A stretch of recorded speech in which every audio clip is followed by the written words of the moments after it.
What if Ultra Instinct Goku crash-landed in Saitama's world during a discount grocery run? Look, I know what you're thinking, another overpowered crossover, but hear me out.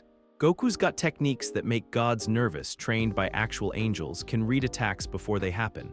Meanwhile, Saitama, well, he's Saitama, the guy who broke the universe's power scaling by accident. But here's the twist that makes this absolutely insane. Their enemy doesn't just hit hard, it erases concepts. Like, what if you woke up tomorrow and your brain forgot what blocking meant? What if the universe itself forgot what heroism was supposed to accomplish? That's the kind of nightmare fuel we're dealing with. Picture Vegeta and Tatsumaki having a screaming match so intense it accidentally fixes reality. King revealing the most wholesome secret in anime history, and Saitama treating cosmic entropy like a Tuesday shopping inconvenience. Oh, and Goku learns that sometimes the most broken technique is just winging it completely. Hit that like if you're ready for some interdimensional chaos, and let's see what happens when Tuesday problems meet angel-level stubbornness. The thing about training with an angel is that they never warn you when they're about to accidentally tear a hole in the universe. Goku floated in perfect stillness above Beerus's planet, eyes closed, breathing steady. Whis circled him slowly, staff tapping a rhythm against empty air. Very good, Goku. Now, the essence of restraint-based Ultra Instinct isn't suppression, it's harmony. Like water finding its level. Whis' voice carried that familiar mix of patience and mild amusement. Your body knows how to move, your mind simply needs to stop.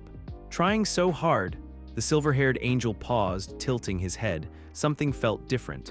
The usual cosmic background hum had shifted, taking on an almost mechanical resonance. Curious, Goku's hair flickered silver for just an instant. In that moment, his key signature became something else entirely, not the explosive warmth of a Saiyan, but something cooler, more precise. Like a tuning fork struck in the void. Across dimensions, in a place where geometric shapes hummed with contained power, sensors triggered. Blast looked up from his interdimensional monitoring station, coffee mug halfway to his lips. What the hell? The Cube Network had detected something impossible. A resonance pattern that matched their containment frequencies, but came from outside their reality entirely. The dimensional fabric rippled, and for a split second, a corridor of compressed spacetime yawned open. Whis! Goku's eyes snapped open as reality twisted around him. What's happening? Oh my! Whis' calm expression shifted to mild concern. It seems your improved instinct state has created some unexpected sympathetic resonance. How fascinating! The corridor pulled at Goku like a cosmic vacuum cleaner. He had maybe 3 seconds to react before, tell Vegeta I didn't mean to. And then he was gone, tumbling through a tunnel of compressed space that tasted like ozone and regret. Z-City at 11:30 p.m. was supposed to be quiet. The monster alert sirens had finished their nightly test cycle, most decent people were asleep, and the only sounds should have been the distant hum of streetlights and the occasional convenience store door chime. Instead, there was a sound like someone had dropped a small moon into a garbage disposal. Goku hit the pavement 3 blocks from the discount grocery store with enough force to crack the asphalt in a perfect circle. His Ultra Instinct flickered back to life just in time to distribute the impact across a wider area, turning what should have been a city-leveling crater into merely an embarrassing pothole. He lay there for a moment, staring up at unfamiliar stars and wondering if Whis would even notice he was gone before breakfast. Great, he muttered, sitting up and brushing concrete dust off his gi. Now I'm lost in space again. Vegeta's never going to let me hear the end of this. The air smelled different here. Less divine, more like car exhaust and that particular urban mixture of food vendors and questionable life choices. But underneath it all was something else, a faint metallic tang that made his teeth itch. He stood, looked around, and spotted the glow of a convenience store down the street. Food first, then figure out where he was. That was a solid plan. The sign read 24-hour market in cheerful yellow letters, and through the windows he could see the universal beacon of late-night civilization. Discount stickers on produce that was trying its best to still be edible. Saitama stood in the produce section, holding a bundle of leeks and doing the kind of mental math that came with living on hero wages. The discount sticker said 40% off, which meant he could actually afford vegetables this week if he skipped the name brand instant noodles. Sensei, Gino said from beside him, arms full of various mechanical supplements that probably cost more than most people's rent. These leeks appear to be of acceptable quality despite the discount. Yeah, well, beggars can't be choosers. Saitama reached for the last discounted bundle just as someone else's hand shot out to grab it. He looked up to see a guy about his own age with impossibly spiky black hair and the kind of innocent smile that usually meant trouble. The stranger was wearing what looked like an orange martial arts uniform, which was weird enough, but he also had this energy about him, like a barely contained earthquake that had learned good manners. "Oh, sorry," the stranger pulled his hand back immediately. "I didn't see you there, you go ahead." "Sensei," Genos' voice carried a note of tension that meant his internal sensors were picking up something interesting. "This individual's power readings are unusual." Saitama looked at the leaks, then at the stranger, then at Genos' glowing eyes and sighed. "You know what? Rock, paper, scissors for it." "Rock, paper, scissors." The stranger's face lit up like someone had just offered him Christmas morning. "That sounds fun. I'm Goku, by the way. Saitama, and this is Genos. It's a pleasure to meet you both." Goku's enthusiasm was the kind that made dogs wag their tails and small children volunteer to help with chores. "I'm actually kind of lost. Do you know what planet this is?" Saitama blinked. "Planet? I mean, what city this is, obviously." Goku laughed and rubbed the back of his neck. "Sometimes I get confused after traveling." Genos stepped closer, his sensors humming audibly. "Master Goku, your energy signature is unlike anything in my databases. Are you perhaps in a spur? A what now?" Before anyone could explain, the lights flickered and something large crashed through the store's back wall with the sound of rending metal and very bad intentions. "Foolish humans," the voice was like gravel in a blender with delusions of grandeur. "I am the mighty 1,000-segment centipede. I have come to..." The demon-level monster's dramatic entrance speech cut off as it took in the scene. Three guys standing around a pile of discount vegetables, one of whom was glowing softly with built-in lighting. "To destroy this place and everyone in it," it finished, sounding slightly less confident. The store manager, a tired-looking middle-aged man who had clearly seen enough weird stuff working night shifts, took one look at the giant centipede and promptly fainted behind the counter. "Ah, crap," Saitama said, setting down his leeks with the careful precision of someone whose grocery budget could not survive another monster attack. "Not again." Goku's expression shifted to something more serious, but his eyes still held that cheerful light. "Don't worry, I'll handle this." Golden energy began to flicker around him, carefully controlled, barely a whisper of his actual power. "Super Saiyan should be more than enough." "Master, I have already calculated optimal incineration patterns," Genos announced, arm panels sliding open to reveal enough firepower to level a city block. "Guys, wait," Saitama started. But Genos was already charging his attack. Goku was powering up with the kind of light show that usually preceded property damage, and the 1,000-segment centipede was rearing back for what looked like a dramatic finishing move. The store's sprinkler system activated from the heat buildup. Emergency lights started flashing. In the distance, monster alert sirens began their familiar wail. And in that moment of perfect chaos, Saitama looked at the discount leaks that were about to become collateral damage and made a decision that would later be studied by Hero Association philosophers for its elegant simplicity. He punched the centipede, not hard, just enough to make it go away. The monster exploded into constituent atoms with a wet squelching sound that was somehow both anticlimactic and deeply satisfying. Green slime splattered across the walls, the ceiling, and most importantly, the produce section. Goku's Super Saiyan transformation fizzled out like a candle in a hurricane. Genos' charging sequence stuttered to a halt with a disappointed whine. The sprinklers kept running. The sirens kept wailing. And Saitama stood there, covered in monster goo, watching his discount vegetables drip with alien entrails. "Well," he said with the kind of calm that came from having his grocery budget destroyed by monster attacks roughly twice a week. That was Tuesday's problem. Something about the way he said it, casual, dismissive, like he was filing away yet another minor inconvenience in the endless catalog of his weird life, made both Goku and Genos pause. "Tuesday's problem?" Goku repeated. "Yeah, you know how some things are Monday problems like being late for sales, and some things are Wednesday problems like forgetting to take out the trash." Saitama kicked at a piece of centipede carapace. "Monster attacks that ruin your shopping are Tuesday problems. They just happen." Goku stared at him for a long moment, then started laughing, not the polite chuckle of someone humoring a stranger, but genuine, delighted laughter. "That's amazing, you just solved that whole situation and made it sound boring." "It was boring," Saitama said, though he seemed slightly pleased by the reaction. "I was trying to buy leeks." "Master," Genos interrupted, his voice carrying a note of scientific fascination, "that was a demon-level threat. You eliminated it with a single casual blow. The precision required to avoid collateral damage while generating sufficient force to— It was a bug, Saitama said flatly. I squashed it. Through the store's shattered front window, they could hear the approaching sounds of hero response teams, sirens, helicopter rotors, and the distinctive whine of Hero Association vehicles. Blue and red lights painted the wet pavement in familiar patterns. Goku said, looking around at the destroyed store with the expression of someone who had just realized he was probably going to get blamed for this. Should we be worried about the police? Nah, they'll just call the Hero Association. Monster damage isn't a police thing. Saitama picked up a piece of leek that had somehow survived the explosion and examined it critically. Still good, 5-second rule. The Hero Association, professional heroes.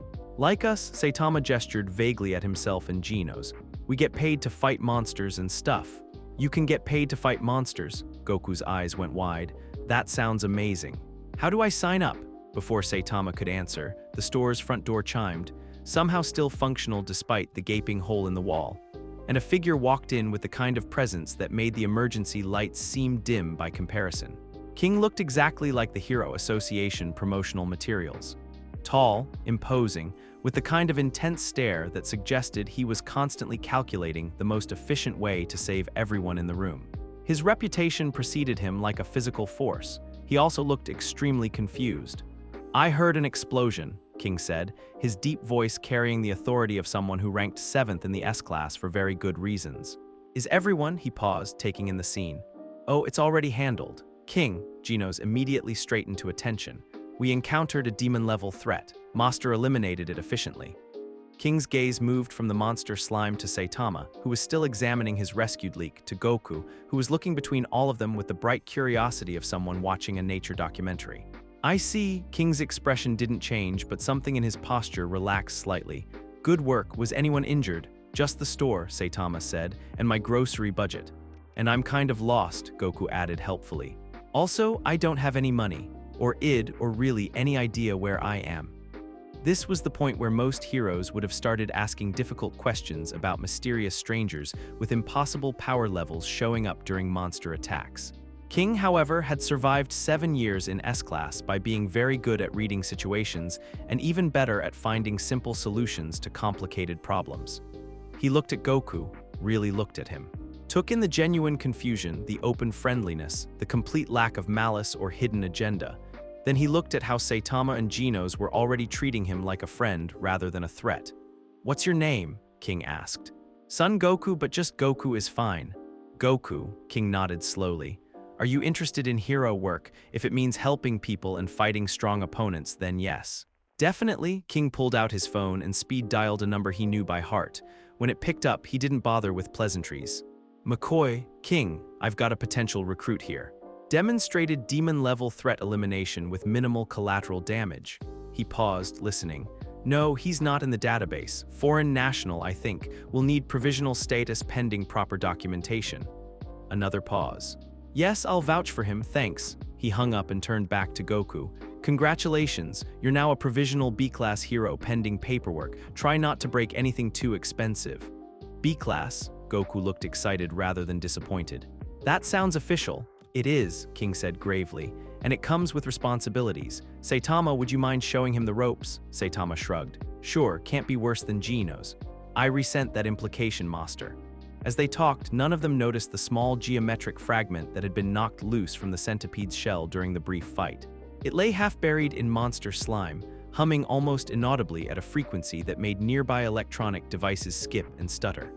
A C-class hero named Smile Man jogged past the store's broken window, responding to the monster alert. For just a moment, maybe 60 seconds, his signature ability to echolocate in darkness simply stopped working. He stumbled, confused, then shook his head and kept running. The fragment hummed a little louder, tasting the brief success, before its power faded back to dormancy. Across the city, in places where shadows fell at impossible angles and geometry bent just slightly wrong, similar fragments began to resonate in harmony. The network was growing, the network was learning, and somewhere in the spaces between dimensions, something that wore divinity like an ill-fitting coat felt the first pieces of its grand design click into place. But for now, it was just 3 guys standing in a destroyed convenience store. arguing about whether instant ramen counted as proper meal planning while sirens wailed in the distance, and cleanup crews prepared for another Tuesday problem in Z-City. Goku looked around at his new friends and grinned. This was going to be fun. The Hero Association headquarters looked exactly like what you'd get if a government building had a baby with a comic book convention and raised it on energy drinks and bureaucratic anxiety. Goku stood in the lobby at 9 a.m. sharp, staring up at the massive bronze statue of some guy in a cape whose name was probably carved somewhere he couldn't see. Impressive, isn't it? King appeared at his elbow, somehow managing to look official even in casual clothes. That's supposed to represent the ideals of heroism, cost about $2 million. It's shiny, Goku said diplomatically.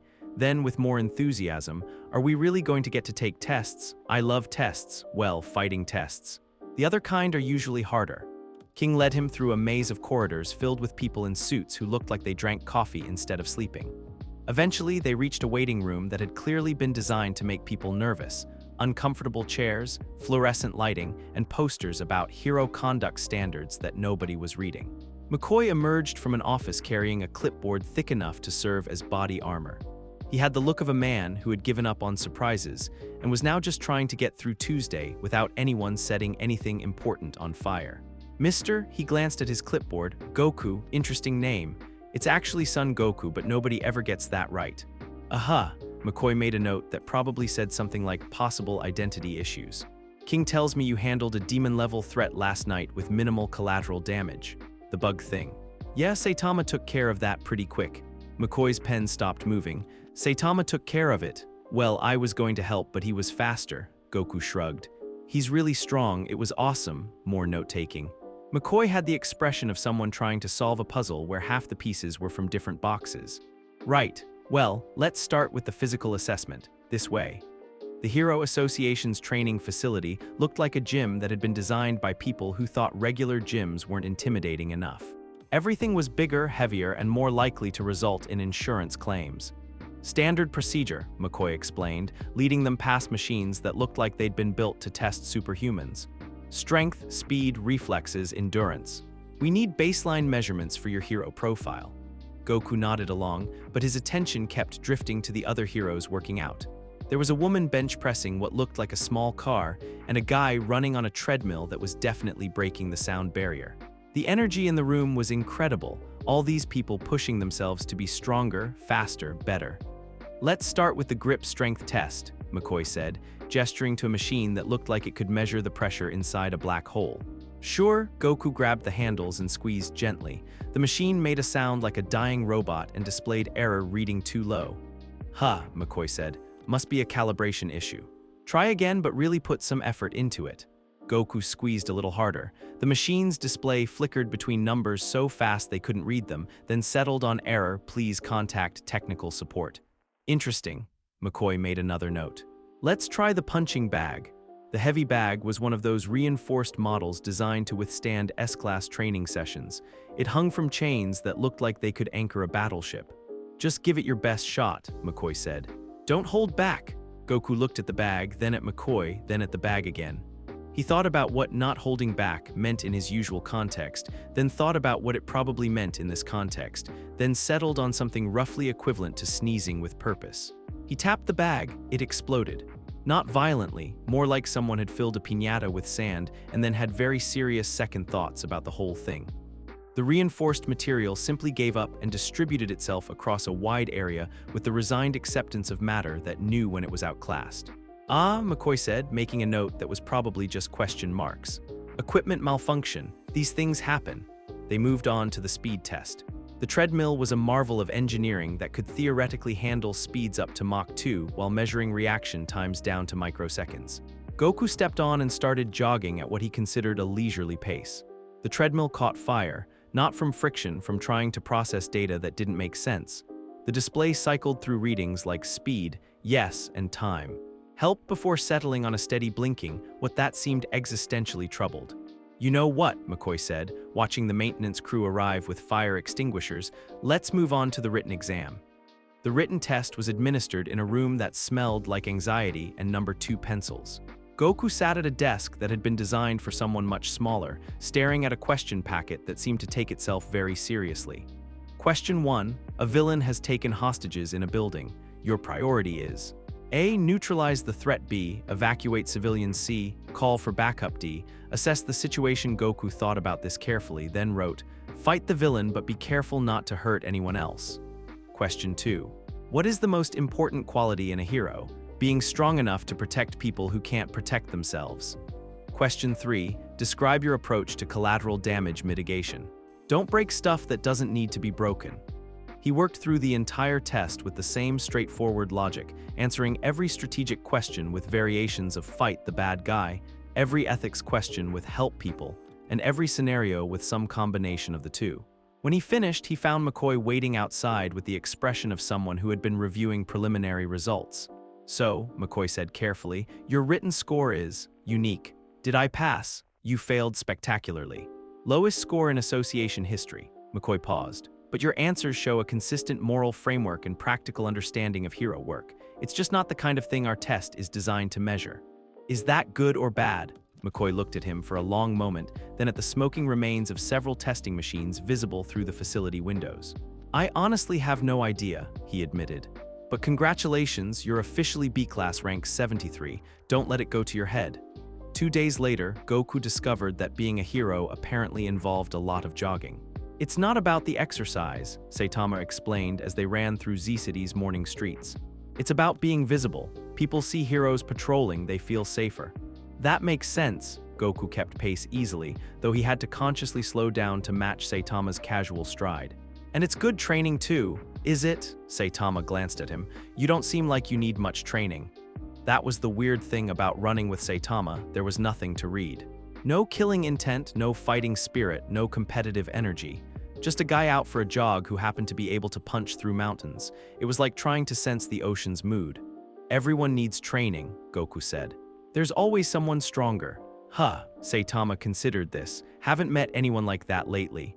Behind them, the distinctive whir of mechanical systems announced Genos' approach. The cyborg caught up with them in a burst of precisely calculated acceleration, his running form optimized for maximum efficiency. Good morning, Master. Goku. Genos fell into formation beside them. I've been analyzing your movement patterns during these exercises. Oh yeah, what you find? Fascinating anomalies. Your stride length varies by microseconds in a pattern that appears random, but actually follows complex algorithmic progression. It's as if your body is constantly micro-adjusting for variables that don't exist in our current environment. Goku laughed. That's just how I learned to move. My teacher always said the best defense is not being where the attack expects you to be. Your teacher must have been remarkable, Genos said with the tone of someone filing away data for future analysis. These movement algorithms would be highly effective against prediction-based combat systems. They jogged past a construction site where repair crews were fixing monster damage from the previous week. The workers waved at Saitama, who raised a casual hand in return. Popular guy, Goku observed. They appreciate consistency, Saitama said. Show up, punch monster, go home. Simple, Monster's approach to heroism is admirably straightforward, Genos agreed. No unnecessary complications or dramatic flourishes. As they rounded a corner, Goku noticed something odd. There was a kid sitting on a bench, maybe 12 years old, wearing what looked like a scaled-down lab coat and fiddling with some kind of handheld device. The device was beeping in a pattern that made Goku's teeth itch. Huh? The kid said, not looking up as they approached. That's weird. What's weird? Saitama slowed to a stop. You okay, kid? The boy looked up, and Goku realized this wasn't actually a kid, just someone who was going to be short forever and had made peace with it. His eyes had the kind of intelligence that usually meant trouble for someone. Child Emperor, Genos said with recognition. I didn't expect to encounter you in this district. Genos, right. And Child Emperor's gaze moved to Goku. You must be the new B-class everyone's talking about. Interesting energy signature. Thanks. Goku wasn't sure if that was a compliment, but it seemed friendly enough. What's with the beeping thing? Child Emperor held up his device, which looked like a smartphone that had been crossed with a particle accelerator. Dimensional resonance detector picks up anomalies in local space-time. I've been tracking some unusual readings lately. The device beeped faster as he pointed it at Goku, then suddenly went quiet when he aimed it at Saitama. Fascinating, Child Emperor muttered. It's like you don't exist in the same conceptual framework as everything else. He looked up at Saitama. Has anyone ever told you that your power signature is mathematically impossible? Not in those words, Saitama said. Usually they just scream. The thing is, Child Emperor continued, apparently used to cryptic responses, I've been noticing these micro-distortions around the city. Small things, heroes losing abilities for a few seconds, equipment malfunctioning in specific patterns. It's like something is testing the boundaries of what we consider normal. He tapped the side of his device. In my experience, defining unknown variables is the first step to containing anomalous effects. If you can name something, classify it, understand its parameters, you can predict how it will behave. Makes sense, Goku said, though he wasn't entirely sure it did. So you're trying to name whatever's causing the problems. Exactly. Child Emperor's face lit up with the enthusiasm of someone who had found an audience that didn't immediately dismiss his theories as overcomplicated nonsense. The key is establishing consistent terminology and measurement criteria. Once you can define something, you can. His device started screaming. Not beeping, screaming, like an electronic thing in genuine distress. Child Emperor stared at the readout with the expression of someone whose carefully organized worldview had just been challenged by something that refused to be categorized. That's impossible, he whispered. The resonance frequency just spiked by orders of magnitude, then collapsed back to baseline. It's like reality hiccuped. As he spoke, a C-class hero jogged past them on the opposite side of the street. Needle Star, if Goku remembered the roster correctly, his whole thing was throwing needles with supernatural accuracy. For exactly 63 seconds, his aim became completely ordinary. He didn't notice, just kept jogging, but Goku watched him unconsciously adjust his stride when he couldn't quite judge the distance to a crosswalk properly. Then whatever had affected him faded, and his enhanced spatial awareness returned. Child Emperor's device registered the anomaly, beeped once in satisfaction, then went back to its normal low-level scanning pattern. Did you see that? Child Emperor asked urgently. His enhancement flickered. Just for a minute, but it was definitely suppressed. Saw what? Saitama looked around with mild interest. The Child Emperor paused, then looked at his device's recording. Never mind. Probably just equipment drift. But he made a note in a small notebook, and Goku noticed that his handwriting was the kind of precise script that suggested someone who documented everything, because he'd learned not to trust his own memory when weird things happened. Anyway, Child Emperor said, tucking the notebook away, good meeting you, Goku. Try to stay out of trouble. I'll do my best. As they resumed their patrol route, Genos fell into step beside Goku with the purposeful stride of someone who had questions. That device of his registered significant anomalies when scanning you, Genos said quietly. Are you aware of any unusual properties your energy might possess? Not really, Goku said honestly. I guess my key signature is different from most people's, but everyone's is unique, right? To some degree, however your pattern is, orthogonal to local baselines in ways that suggest a fundamentally different origin system. Origin system, the underlying physics that govern how your power operates. It's like your abilities are written in a different language than ours. They jogged past a street vendor who was setting up for the lunch rush. The smell of cooking meat made Goku's stomach rumble enthusiastically. Can we stop for food? He asked hopefully. We just ate breakfast an hour ago, Saitama pointed out. That was an hour ago. Master, Genos said, with the patience of someone who had learned to work around biological limitations. Perhaps we should discuss patrol protocols before continuing.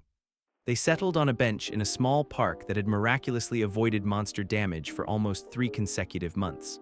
Saitama pulled out a small notebook that looked like it had been through several washing machine cycles. Right, he said, flipping through pages covered in his distinctive chicken scratch handwriting. Basic patrol stuff. We look for trouble, we stop trouble, we fill out paperwork about stopping trouble. What kind of trouble? Goku asked. Monsters, mostly, sometimes regular criminals, but they usually run when they see heroes coming. Saitama pointed to a section of his notes. Different threat levels: wolf, tiger, demon, dragon, god. Wolf is like scary but manageable. God is like everyone's probably going to die. And we just walk around until we find them, pretty much. Though most of the time they find us. As if summoned by the conversation, screaming started from somewhere near the shopping district. See. Saitama stood up and started walking toward the noise with the enthusiasm of someone heading to a dentist appointment. Tuesday problems. The purse snatcher was maybe 17, all elbows and bad decisions, running down the street with a woman's handbag clutched against his chest like it contained the secrets of the universe. "Stop!" the woman shouted from behind him, but she was wearing heels and had no chance of catching up. "This is a job for us, right?" Goku asked, already moving. "Wolf-level threat at best," Saitama confirmed. "Try not to kill him." Goku nodded and stopped himself just short of moving at full speed. This was a normal person doing a normal crime, no need to go Super Saiyan for a purse snatcher. He jogged after the thief at roughly human-plus speeds, caught up in about 15 seconds and tapped him on the shoulder. "Hey, you dropped something." The kid spun around, saw Goku's friendly smile and Hero Association badge, and immediately made the kind of poor decision that suggested this wasn't his first time being chased by authority figures. He swung the purse at Goku's head like a flail. For just a moment, barely a heartbeat, Goku's instincts kicked in. Golden energy started to flicker around him as his power spiked towards Super Saiyan because something had attacked him and his training said to respond appropriately. Then his brain caught up to the situation and he consciously dialed everything back down to normal person levels, catching the purse gently and giving the kid a look of mild disappointment. "That wasn't very nice," he said. The thief tried to run. Goku caught his sleeve with 2 fingers. "Look, I get it," Goku said as the kid struggled fruitlessly against his grip. "Maybe you need money. But stealing from people just makes everyone's day worse, you know. Let go of me." The thief's voice cracked with the particular indignation of someone who was used to authority figures treating him like a problem to be solved rather than a person to be reasoned with. "Can't do that until you give the lady her purse back," Goku said reasonably, "and probably apologize." By the time Saitama and Genos caught up, Goku had the situation handled. The thief was sitting on a nearby bench looking thoughtful.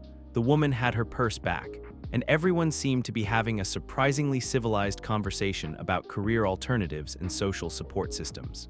"Huh?" Saitama said, watching Goku explain something about the importance of training your mind as well as your body. "That's new. Master. Usually they either run or try to fight me. Nobody ever sits down for life advice." The woman was thanking Goku enthusiastically, and the former thief was asking questions about Hero Association training programs. It was the kind of scene that would probably end up in a feel-good news segment about community policing. "His approach is remarkably nonviolent," Genos observed. "Effective threat neutralization with minimal trauma to all parties involved." "Yeah, well, he seems like the type who thinks there are good people and bad people and nothing in between." Saitama watched as Goku handed the kid some kind of contact information. "Must be nice being that optimistic." As they walked away from the scene, Goku caught up with them wearing the satisfied expression of someone who had made the world slightly better. "Good job," Saitama said. "Thanks. Though I almost overdid it there for a second. Good thing I caught myself." "Overdid it how?" "Well, when he swung at me, my instincts kicked in and I almost went Super Saiyan. That would have been really embarrassing." Saitama stopped walking. "You almost went what now?" "Super Saiyan. It's like a transformation that makes you stronger, but it would have been way too much for that situation." "A transformation," Saitama repeated slowly. "That makes you stronger." "Yeah, there are actually several levels, but even the first one would have been overkill for a purse snatcher." Genos' optical sensors focused on Goku with renewed intensity. "Several levels. How much stronger?" "Well, basic Super Saiyan is about 50 times base power, Super Saiyan 2 is about 100 times, Super Saiyan 3 is 400 times. Goku counted on his fingers. "Then there's Super Saiyan God, which is way stronger than that, and Super Saiyan Blue, which combines God power with regular Super Saiyan, and then Ultra Instinct, which is..." He paused. "Actually, I'm not sure how to measure Ultra Instinct. It's more about technique than raw power." Saitama stared at him. 50 times? For the first level, yeah, but like I said, that's way too much for normal hero work. I'll stick to base form for most things." "Goku," Saitama said carefully, "what exactly do you consider base form strength?" "Oh, I don't know. Enough to protect people, I guess. I've never really measured it in numbers." From somewhere in the distance came the sound of monitoring equipment having a nervous breakdown. In hidden facilities across the city, seismic sensors registered tremors that corresponded to nothing identifiable. Deep beneath the Hero Association headquarters, computers quietly flagged several new data points that didn't fit any existing threat assessment models. And in spaces between spaces, where mathematics bent around concepts too large for reality to comfortably hold, something vast and patient continued its careful observations. The angel-touched one was more anomalous than initially calculated. His power operated outside local conceptual frameworks, resistant to the erosion techniques that worked so effectively on native heroes. This would require adjustment to the plan, but that was acceptable. The Saitama variable had already been identified as a significant interference pattern. His casual habit of naming things, dismissing complex phenomena as Tuesday problems, showed dangerous potential for conceptual stabilization. Two orthogonal systems in the same area. How interesting. The work continued. In abandoned facilities and forgotten corners, substrates were prepared. Cells that remembered cosmic destruction, fragments of psychic technology, remnants of battles that had shaped the world's understanding of what heroes could be. Soon, it would be time for more direct testing.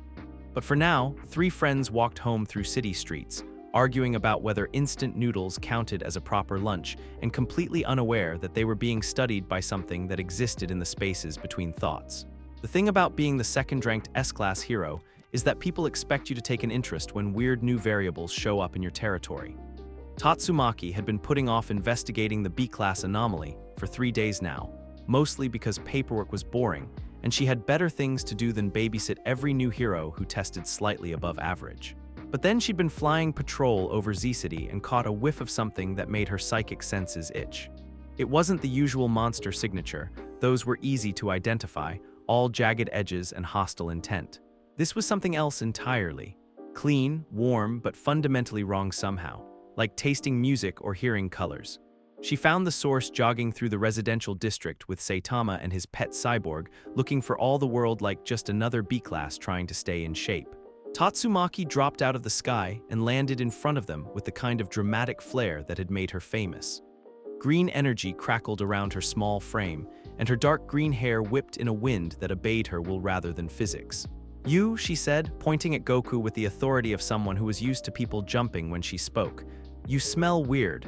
Goku stopped jogging and looked down at himself with genuine concern. "Do I? I showered this morning." "Not that kind of smell," Tatsumaki snapped. "Your energy signature, it's..." She paused, trying to find words for something she'd never encountered before. "Wrong. Like it doesn't belong here." "Oh," Goku brightened. "Yeah, I get that a lot. I'm kind of from far away." "How far?" "Really far." Saitama sighed with the long-suffering patience of someone who had learned to recognize the early warning signs of his day getting complicated. "Tornado," he said by way of greeting. "What do you want?" "I want to know why your new friend feels like he's broadcasting on frequencies that shouldn't exist." Tatsumaki's green eyes fixed on Goku with the intensity of someone dissecting a particularly interesting bug. "And I want to know why my psychic senses can't get a proper read on him." "Maybe you need to recalibrate," Goku suggested helpfully. That was the wrong thing to say. Tatsumaki's aura flared brighter, and the concrete beneath their feet developed stress fractures. Nearby windows started rattling in their frames. "I don't need to recalibrate anything," she said in the tone of voice that usually preceded property damage. "My abilities are perfectly fine, you're the problem." She gestured sharply, and telekinetic force slammed toward Goku like an invisible freight train. It stopped about 6 inches from his body and just slid off. Like water hitting a surface it couldn't quite figure out how to stick to. Tatsumaki blinked. Then she tried again, this time with enough force to flip a city bus. The result was the same. Her telekinesis wrapped around something that felt solid, but refused to behave like matter was supposed to behave. It was like trying to grab smoke that had decided to be stubborn about it. "Huh?" Goku said, apparently unaware that he was currently not being crushed by several tons of psychic pressure. "That tickles." Tatsumaki's eye twitched. "Master," Gino said quietly, "perhaps we should move to a less populated area." "Good idea," Saitama agreed, already backing away from what he recognized as the pre-explosion stage of a Tatsumaki encounter. "Goku, try not to break anything important." "I'm not the one trying to crush people with my brain," Goku pointed out reasonably. "What did you just say?" Tatsumaki's voice cracked like a whip, and every piece of glass within a 3-block radius developed sudden-onset anxiety disorders. She rose into the air, green energy swirling around her like a miniature hurricane.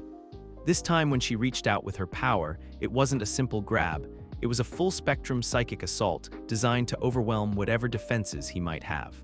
Goku felt the attack coming and responded instinctively, letting his ki flow in the patterns Whis had taught him. Not fighting the pressure, just redirecting it, like water finding its way around a stone. The strangest thing happened. Instead of canceling each other out, the psychic energy and ki began to harmonize.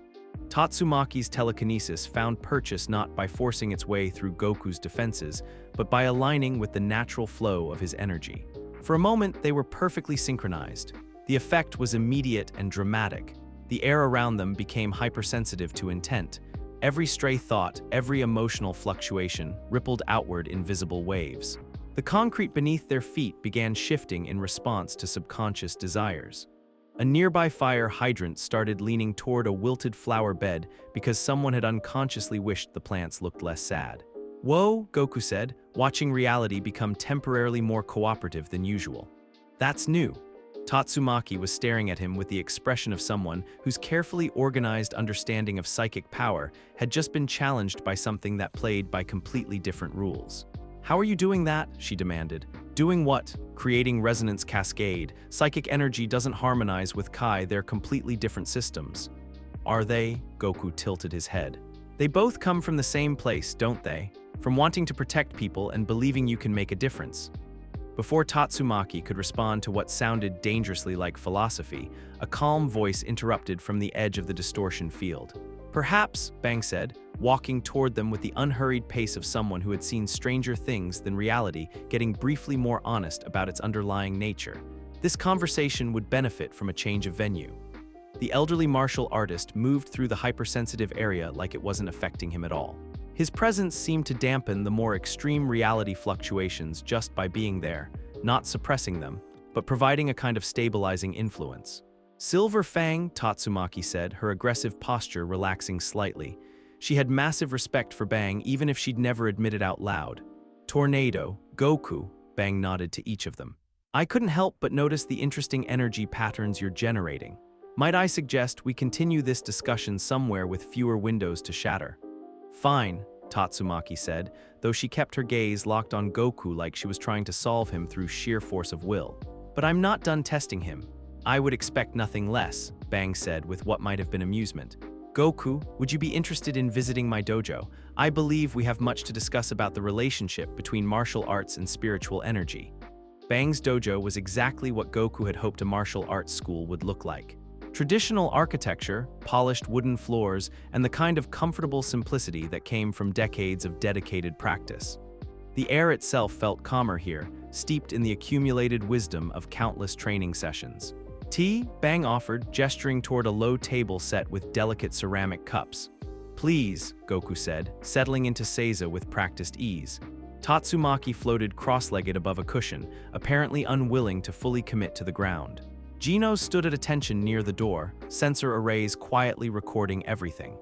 Bang prepared the tea with the kind of deliberate precision that made the simple act feel like meditation. When he finished, he looked at Goku with eyes that had seen too much to be surprised by anything. "Your ki flows differently than anyone I've encountered," he said without preamble. "There's a quality to it that suggests extensive training under someone with truly exceptional understanding." "My teacher is pretty amazing," Goku agreed. "He taught me that real strength comes from being at peace with yourself, not from trying to force the world to do what you want." "And yet," Bang continued, "there's something else. An imprint perhaps of power that operates on principles beyond conventional martial arts." Tatsumaki leaned forward despite herself. What kind of imprint? Goku considered this. He'd never really thought about ultra instinct in terms that other people could understand. How do you explain something that was less about power and more about becoming perfectly yourself? "My teacher calls it ultra instinct," he said finally. "It's not really a technique, it's more like stopping trying so hard, letting your body move the way it wants to move without your brain getting in the way." "Mushin," Bang said quietly. "The no-mind state, but yours is different. There's a quality to it that suggests external refinement, as if someone with perfect understanding helped guide your natural instincts toward their ideal expression." "Yeah, that sounds about right. Whis is really good at that kind of thing." "Whis, my teacher's teacher, he's an angel." The statement hung in the air like a butterfly that had wandered into the wrong conversation. Tatsumaki stared at him. Gino's optical sensors focused with audible intensity. Bang simply sipped his tea as if people mentioned casual tutorship under divine beings every Tuesday. "An angel," Tatsumaki repeated slowly. "Well, that's what he calls himself. I don't really know the technical differences between angels and other divine beings. He mainly just hits me when I'm not paying attention and makes really good food." "That," Bang said with what was definitely amusement now, explains the resonance phenomenon. Your ki carries what we might call an angelic imprint, a pattern refined by perfect understanding of martial principles. It operates on a different conceptual level than our local systems. Is that why Tornado's psychic stuff feels weird when it touches my kai? Precisely. Your energy signature exists partially outside the normal framework that governs how powers interact in this world. When Tornado tries to affect you directly, her psychic energy encounters something it doesn't have proper context for. But when they synchronized, Genos interjected, the effect was amplification rather than cancellation. Because both systems ultimately draw from the same source, Bang said. The will to protect, refined through discipline and understanding. Tornado's psychic power and Goku's ki are simply different expressions of the same fundamental force. Tatsumaki was quiet for a long moment, processing this. Finally, she spoke up. Show me again. Show you what? The synchronization. I want to understand how it works. Goku looked at Bang, who nodded encouragingly. Okay, but let's be careful. I don't want to accidentally break your dojo. They moved to the training area, a large open space with wooden floors that had clearly seen decades of intense use. Goku stood in the center and let his ki flow naturally, not fighting or defending, just being present. Tatsumaki reached out with her psychic senses, this time approaching cautiously rather than trying to overwhelm. When her power touched his kai, she didn't try to force it. Instead, she listened to its rhythm and began to match it. The synchronization was gentler this time, but no less remarkable. The space around them became hyper-aware, responsive to intention and emotion. Dust motes danced in patterns that reflected their thoughts. The wooden floor beneath their feet hummed with harmonic resonance. Incredible, Bang breathed. It's like watching two master musicians improvise a duet in a language neither of them speaks fluently. The effect lasted for maybe 30 seconds before they let it fade. Tatsumaki landed on the ground with a soft thump, looking thoughtful. That's not like any psychic technique I know, she said finally. It's more collaborative, like the power wants to work together instead of competing. That's what my teacher always said, Goku agreed. The strongest techniques aren't about forcing anything. They're about understanding how things naturally want to flow and helping them get there. Before anyone could respond, the dojo's front door slid open with a soft whisper of wood on wood. Brother, called a cheerful voice. I hope you don't mind the intrusion, but I sense some fascinating energy patterns and oh. Bomb stopped in the doorway, taking in the scene. His brother serving tea to a floating girl, a cyborg taking notes, and a young man who radiated the kind of martial presence that usually belonged to people with decades more experience. Bomb, Bang said smoothly, please meet Goku. He was just demonstrating some interesting applications of ki manipulation. Bomb's eyes fixed on Goku with the sharp attention of someone who had spent his entire life studying martial arts and recognized something extraordinary when he saw it. How interesting, he said, stepping into the room with the measured grace of a master. Would you mind if an old man tested his understanding against your technique? Goku's face lit up. You want to spar? That sounds great, a friendly exchange only, Bomb clarified. I'm curious about how your ki flows under pressure. They moved to the center of the training area. Bomb took a loose stance that somehow managed to look completely relaxed and absolutely ready at the same time. Goku settled into his own ready position, which looked deceptively casual to anyone who didn't know what to look for. Begin when ready, Bang said from the sidelines. Bomb moved first, not attacking but probing. A gentle palm strike that was more question than assault, designed to test Goku's responses rather than do damage. Goku answered by not being there. He flowed around the attack like water, redirecting its force without countering. His movement was so natural it looked like he was dancing with Bomb rather than fighting him. They exchanged techniques for several minutes, each testing the other's understanding. Bomb's style was precise and efficient, every movement calculated for maximum effect. Goku's was more intuitive, responsive rather than planned. Fascinating, Bomb said as they separated.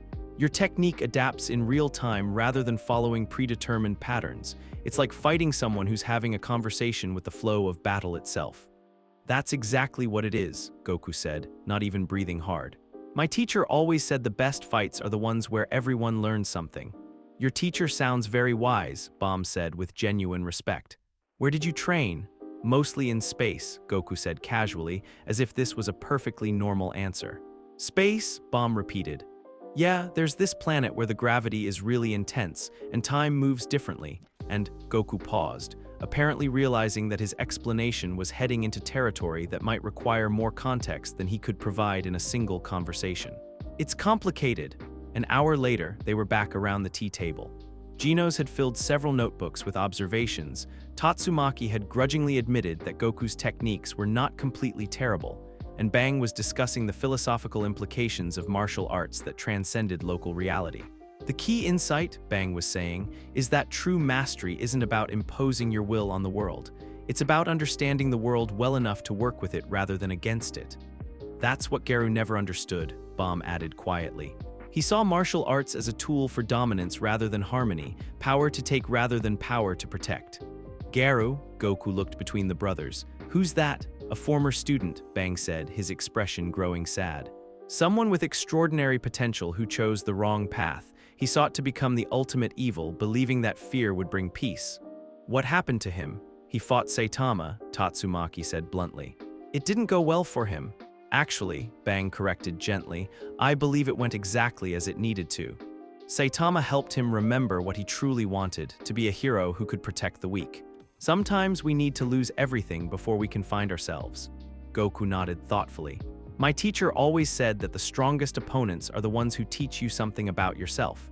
Their conversation was interrupted by Genos, whose sensor arrays had begun humming with increased activity.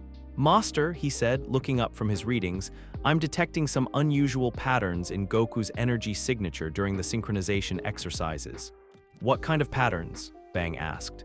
Multimodal resonance across several previously unknown frequencies.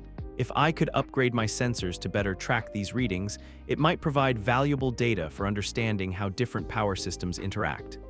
That sounds useful, Goku said.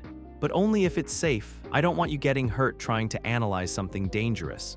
The risk should be minimal with proper safeguards, Genos assured him. Doctor, Cusino has extensive experience with sensor enhancement. However, such readings would be approximations only, a technological interpretation of something that exists beyond pure physics.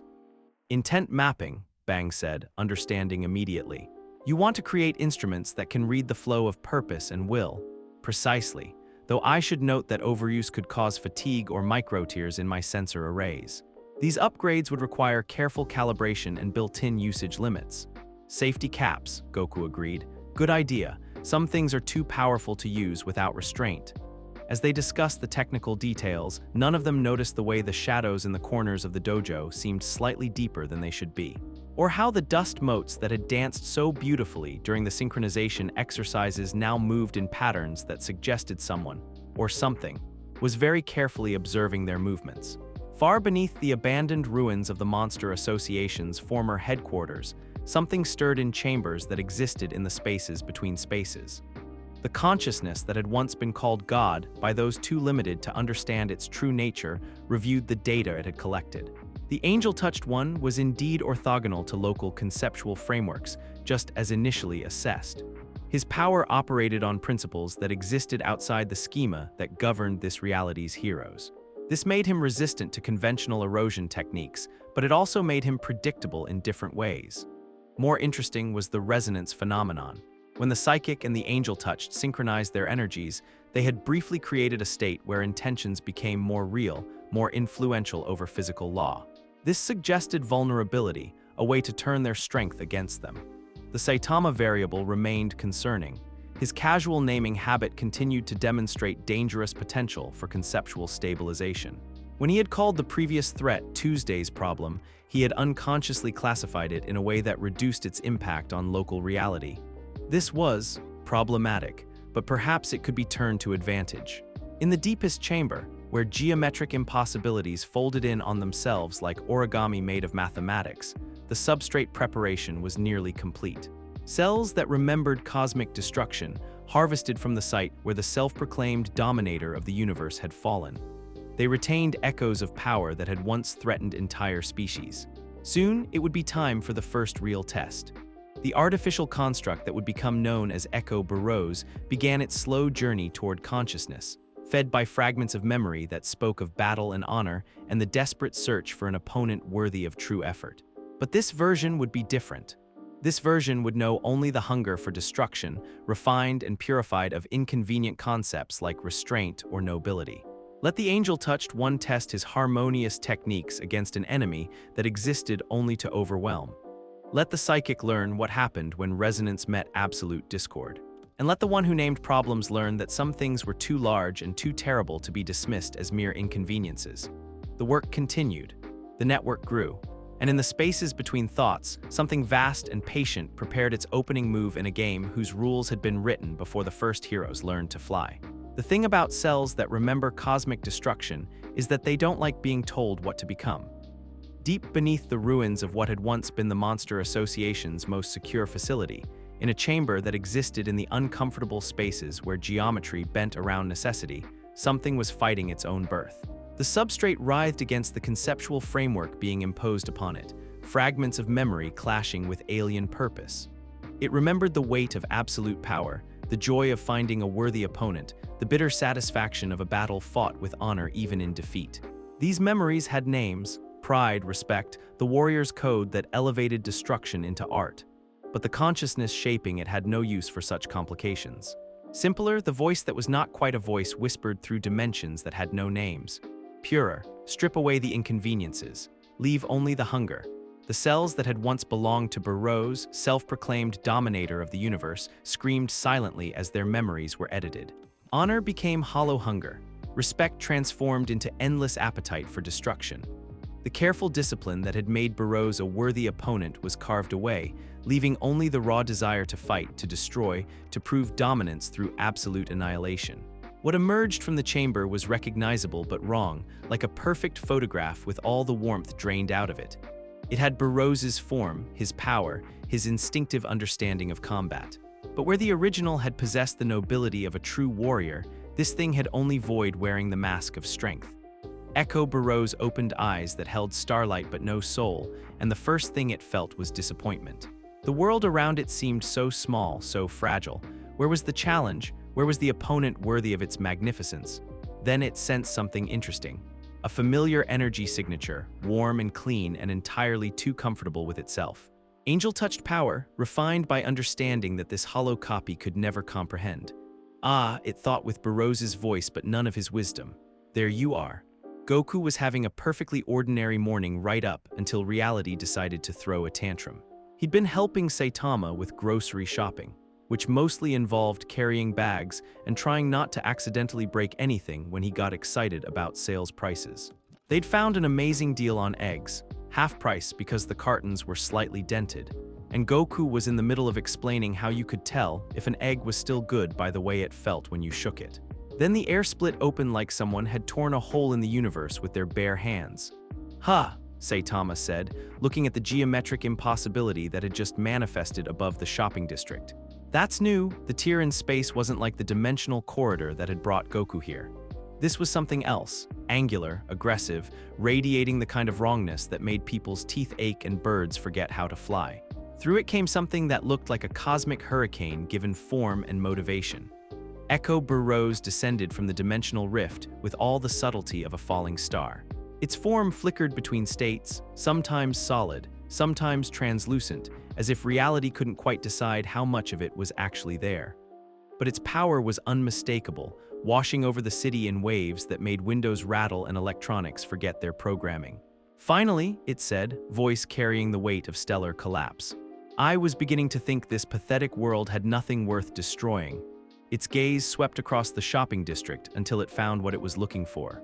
Goku stood next to a grocery store, holding a bag of half-price eggs, looking up at the cosmic entity with the kind of polite interest most people reserved for street performers. "You," Echo Burroughs said, pointing with a clawed hand that trailed energy like liquid starlight. "Angel-touched, you carry the scent of true power, fight me." Goku said, glancing at Saitama. "Is this the kind of thing we should handle, or should we call the Hero Association?" "Looks like an above-my-pay-grade problem," Saitama said, already backing away with their groceries. "But there's nobody else around to deal with it, so I guess that makes it your Tuesday problem." The casual dismissal seemed to infuriate Echo Burroughs. Its form solidified slightly, becoming more real through sheer force of outrage. "Tuesday problem?" it roared. "I am the inheritor of cosmic destruction. I am the echo of power that once ruled the stars. I am," really loud, Goku finished, setting down his grocery bags with careful precision. "Okay, I get it. You want to fight, but can we maybe take this somewhere with fewer people? As if summoned by the question, the distinctive whine of Hero Association emergency broadcasts filled the air. Sirens wailed. People screamed and ran in the time-honored tradition of civilians who had learned to recognize the early warning signs of their neighborhood becoming a battleground. Within minutes, the first responders arrived. Genos touched down in the evacuated shopping district with the precision of a guided missile, sensor arrays already analyzing the dimensional anomaly hovering above the street. His readings were concerning. Massive energy output, he reported to the Hero Association communication network. Unknown entity exhibiting power levels consistent with Dragon Class or higher. Recommend immediate S-Class response. Through his enhanced vision, he could see Goku standing calmly beneath the entity, apparently engaged in some kind of negotiation. The cosmic being was gesticulating wildly, its form flickering between states of matter like a broken hologram. Goku, Genos called out, landing nearby. Status report. It wants to fight, Goku explained simply. I'm trying to convince it to move somewhere less populated, but it keeps talking about cosmic dominance and stellar destruction and stuff like that. I am Echo Burrows, the entity bellowed, apparently tired of being discussed in the third person. Inheritor of the dominator of the universe, and I will not be ignored. You're not being ignored, Goku said patiently. I'm just trying to be responsible about this. There are people here, people, Echo Burrows laughed, and the sound was like solar flares given voice. What are people to beings such as us? Insects, dust, irrelevant. Something in Goku's expression shifted. Not anger, nothing so simple as that, but the warm friendliness in his eyes cooled by several degrees. They're not irrelevant to me, he said quietly. Before Echo Burrows could respond, a familiar green glow announced Tatsumaki's arrival. She descended from the sky like an emerald comet, psychic energy crackling around her small frame. What's the situation? She demanded, taking in the dimensional tier and the entity that seemed to exist partially outside normal spacetime. Dragon-level threat, possibly higher, Genos reported. Entity appears to be challenging Goku specifically, uncertain why it's maintaining partial intangibility. It's not intangible, a calm voice said from behind them. Bang approached with his usual unhurried pace, followed closely by his brother Bomb. It exists in a state of conceptual uncertainty, neither fully real nor fully unreal. What does that mean in practical terms? Tatsumaki asked. It means, Bang said, studying Echo Burrows with the eye of someone who had learned to see past surface appearances, that conventional attacks may be ineffective until its form stabilizes.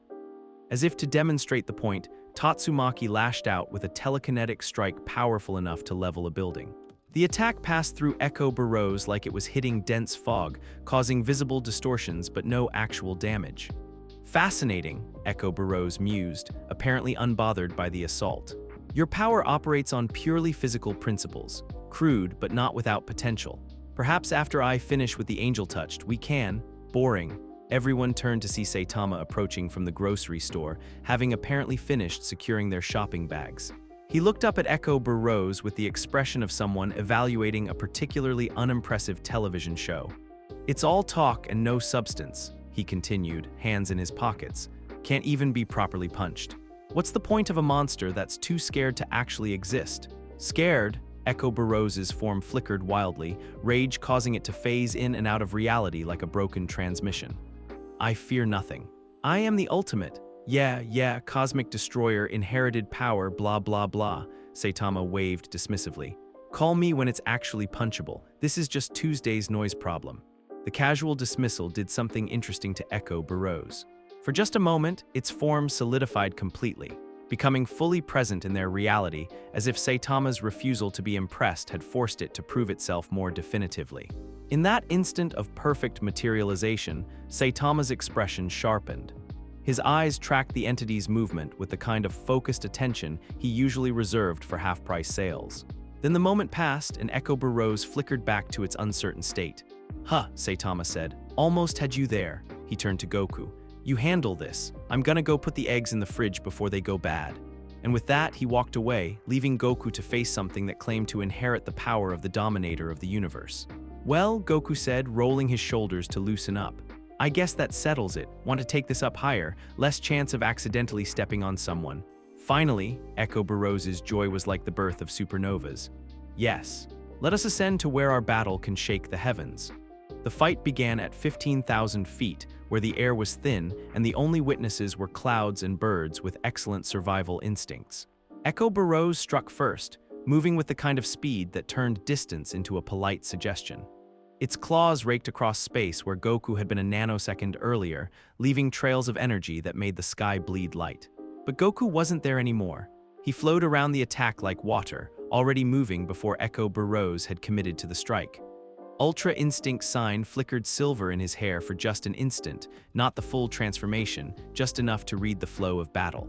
"You're fast," Goku admitted, settling into a fighting stance that looked deceptively casual.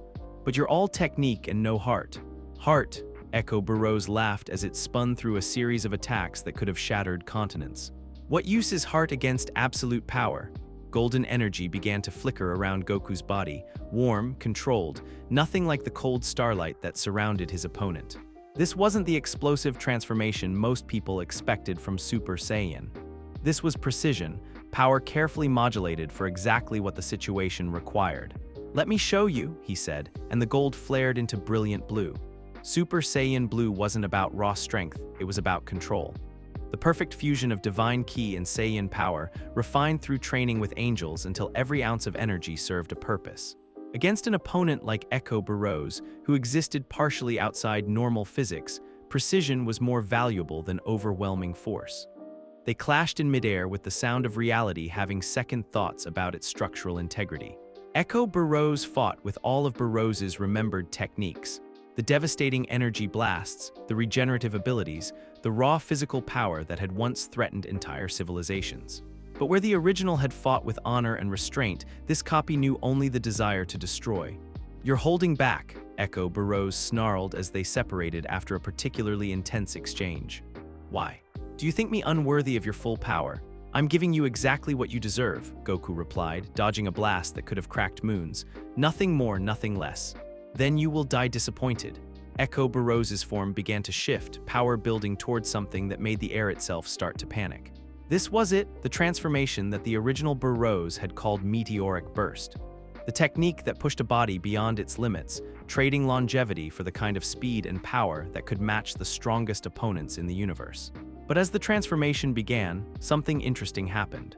The sheer intensity of the power output forced Echo Burrows's uncertain existence to collapse into a single, stable state. It became completely real, completely present, no longer flickering between dimensions. And in that moment of perfect materialization, Goku's Ultra Instinct sign flared to life. It wasn't the complete transformation, that would have been overkill, but it was enough. Enough to read an opponent that existed purely as technique without soul, as power without purpose. Echo Burrows had become a perfect fighting algorithm, predictable in its perfection. The battle that followed was less a fight than a conversation between two different philosophies of power. Echo Burrows moved with mechanical precision, every attack calculated for maximum destruction. Goku flowed like water around stone, each movement an answer to questions his opponent hadn't yet learned to ask.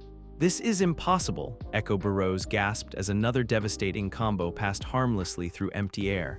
"My technique is flawless, my power absolute." "Your technique is perfect," Goku agreed, weaving between attacks that could have leveled cities. "That's the problem, you're so focused on being perfect that you forgot to be real." "Real? I am the echo of cosmic destruction."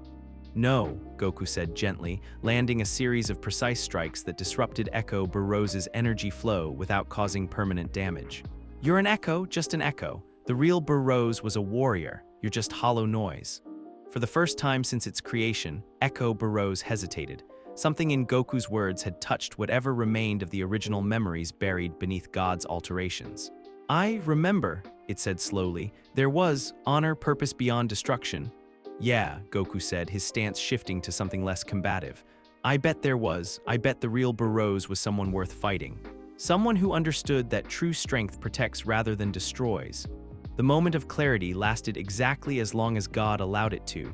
"Enough!" The voice that spoke through Echo Burrows was not its own. Older, vaster, carrying the weight of concepts too large for mortal understanding. "Sentiment is weakness, power is all." Echo Burrows's form blazed with renewed fury, but now Goku could see the puppet strings. This wasn't a warrior choosing to fight, It was a weapon being wielded by something that had never understood what strength truly meant. "I'm sorry," Goku said, raising his hands and beginning to gather energy. "You deserved better than this." The Kamehameha that followed was carefully calibrated, not to destroy, but to disperse. Blue energy washed over Echo Burrows like cleansing light, not obliterating it, but rather returning it to its component elements. The false memories dissolved, the imposed hunger faded, and what remained of the original cells was finally allowed to rest. As Echo Burrows began to fade, that other voice spoke once more, not through the dying construct, but directly into Goku's mind. "Angelic imprints," it said with the cold certainty of something that had studied the universe's underlying code, "can be overwritten." Then the construct was gone, leaving only scattered motes of light that faded into the afternoon sky. Goku descended slowly, touching down in the evacuated street where the other heroes waited.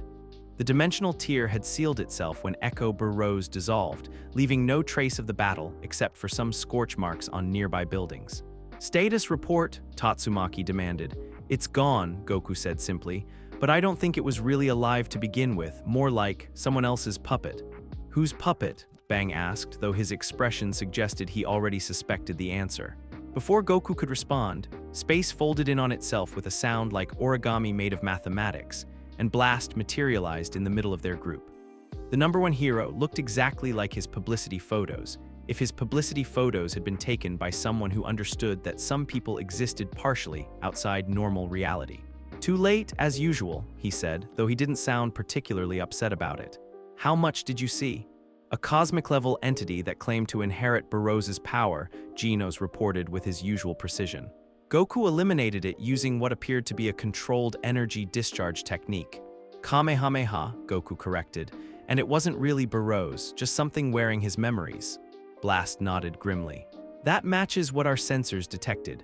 Someone, or something, harvested biological material from the Burrows battle site and used it to create an artificial construct. Very sophisticated work. Who would do something like that?" Tatsumaki asked. "The same entity that's been placing dimensional anchor points throughout the city," Blast said. "We call it God for convenience, though that's probably not what it actually is. It exists primarily in the spaces between realities, manipulating local physics through something we've designated the Cube Network." He gestured, and a holographic display appeared in the air, a three-dimensional map of the city with geometric shapes marking various locations. "These are containment cubes," Blast explained. "They create zones where normal physical laws become negotiable. The entity uses them to influence reality in localized areas, apparently as part of some larger experiment." "What kind of experiment?" Bang asked.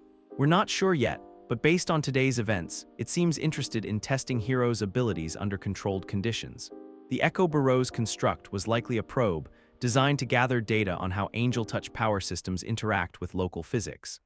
Goku looked at the holographic display, noting how many cubes were scattered throughout the city. "There are a lot of them, and more appearing every day," Blast confirmed. "Whatever it's planning, this was just the opening move." As if summoned by the conversation, Saitama reappeared carrying a convenient store bag. "Fight over?" he asked without much interest. "Yeah," Goku said. "Thanks for letting me handle it." "No problem. Wasn't really my kind of fight anyway, too much talking, not enough substance." Saitama pulled a carton of eggs out of the bag and shook it experimentally. "These are still good, crisis averted." Blast stared at him for a moment, then looked at his dimensional readings, then back at Saitama. "You know," he said thoughtfully, "your approach to threat assessment might be more sophisticated than anyone realizes." "What do you mean? You called it Tuesday's problem when it was partially intangible and dismissed it as noise when it was being dramatic. But the moment it became fully materialized, actually dangerous, your attention shifted. Like you can instinctively tell the difference between real threats and elaborate performances." Saitama shrugged. "Monsters that can't be punched aren't worth worrying about. Either they'll figure out how to exist properly, or they'll go away on their own." "That's..." Blast paused, apparently trying to process the implications of this statement. "That's actually a remarkably effective filter for distinguishing genuine threats from psychological warfare." "Is it?" "Yes. Most entities that exist in uncertain states are trying to intimidate rather than actually fight. The ones that commit to physical existence are the ones that intend to do real damage." As they talked, none of them noticed the way shadows lingered in the corners of buildings, or how certain pieces of debris from the battle had landed in patterns that looked almost like geometric symbols. The network was learning, adapting, preparing for the next phase of its grand design. Somewhere in the spaces between thoughts, God reviewed the data collected from the probe. The angel-touched one was indeed resistant to conventional influence, but his power responded predictably to direct challenge. The psychic remained vulnerable to resonance cascade effects. The martial artists could be influenced through their philosophical frameworks, and the Saitama variable, that one was more complex than initially calculated. His casual naming habits weren't just dismissive, they were actively definitional. When he classified something as a Tuesday problem, or noise, he was unconsciously assigning it a conceptual weight that influenced how it could interact with reality. This would require more careful consideration, but that was acceptable. The probe had served its purpose.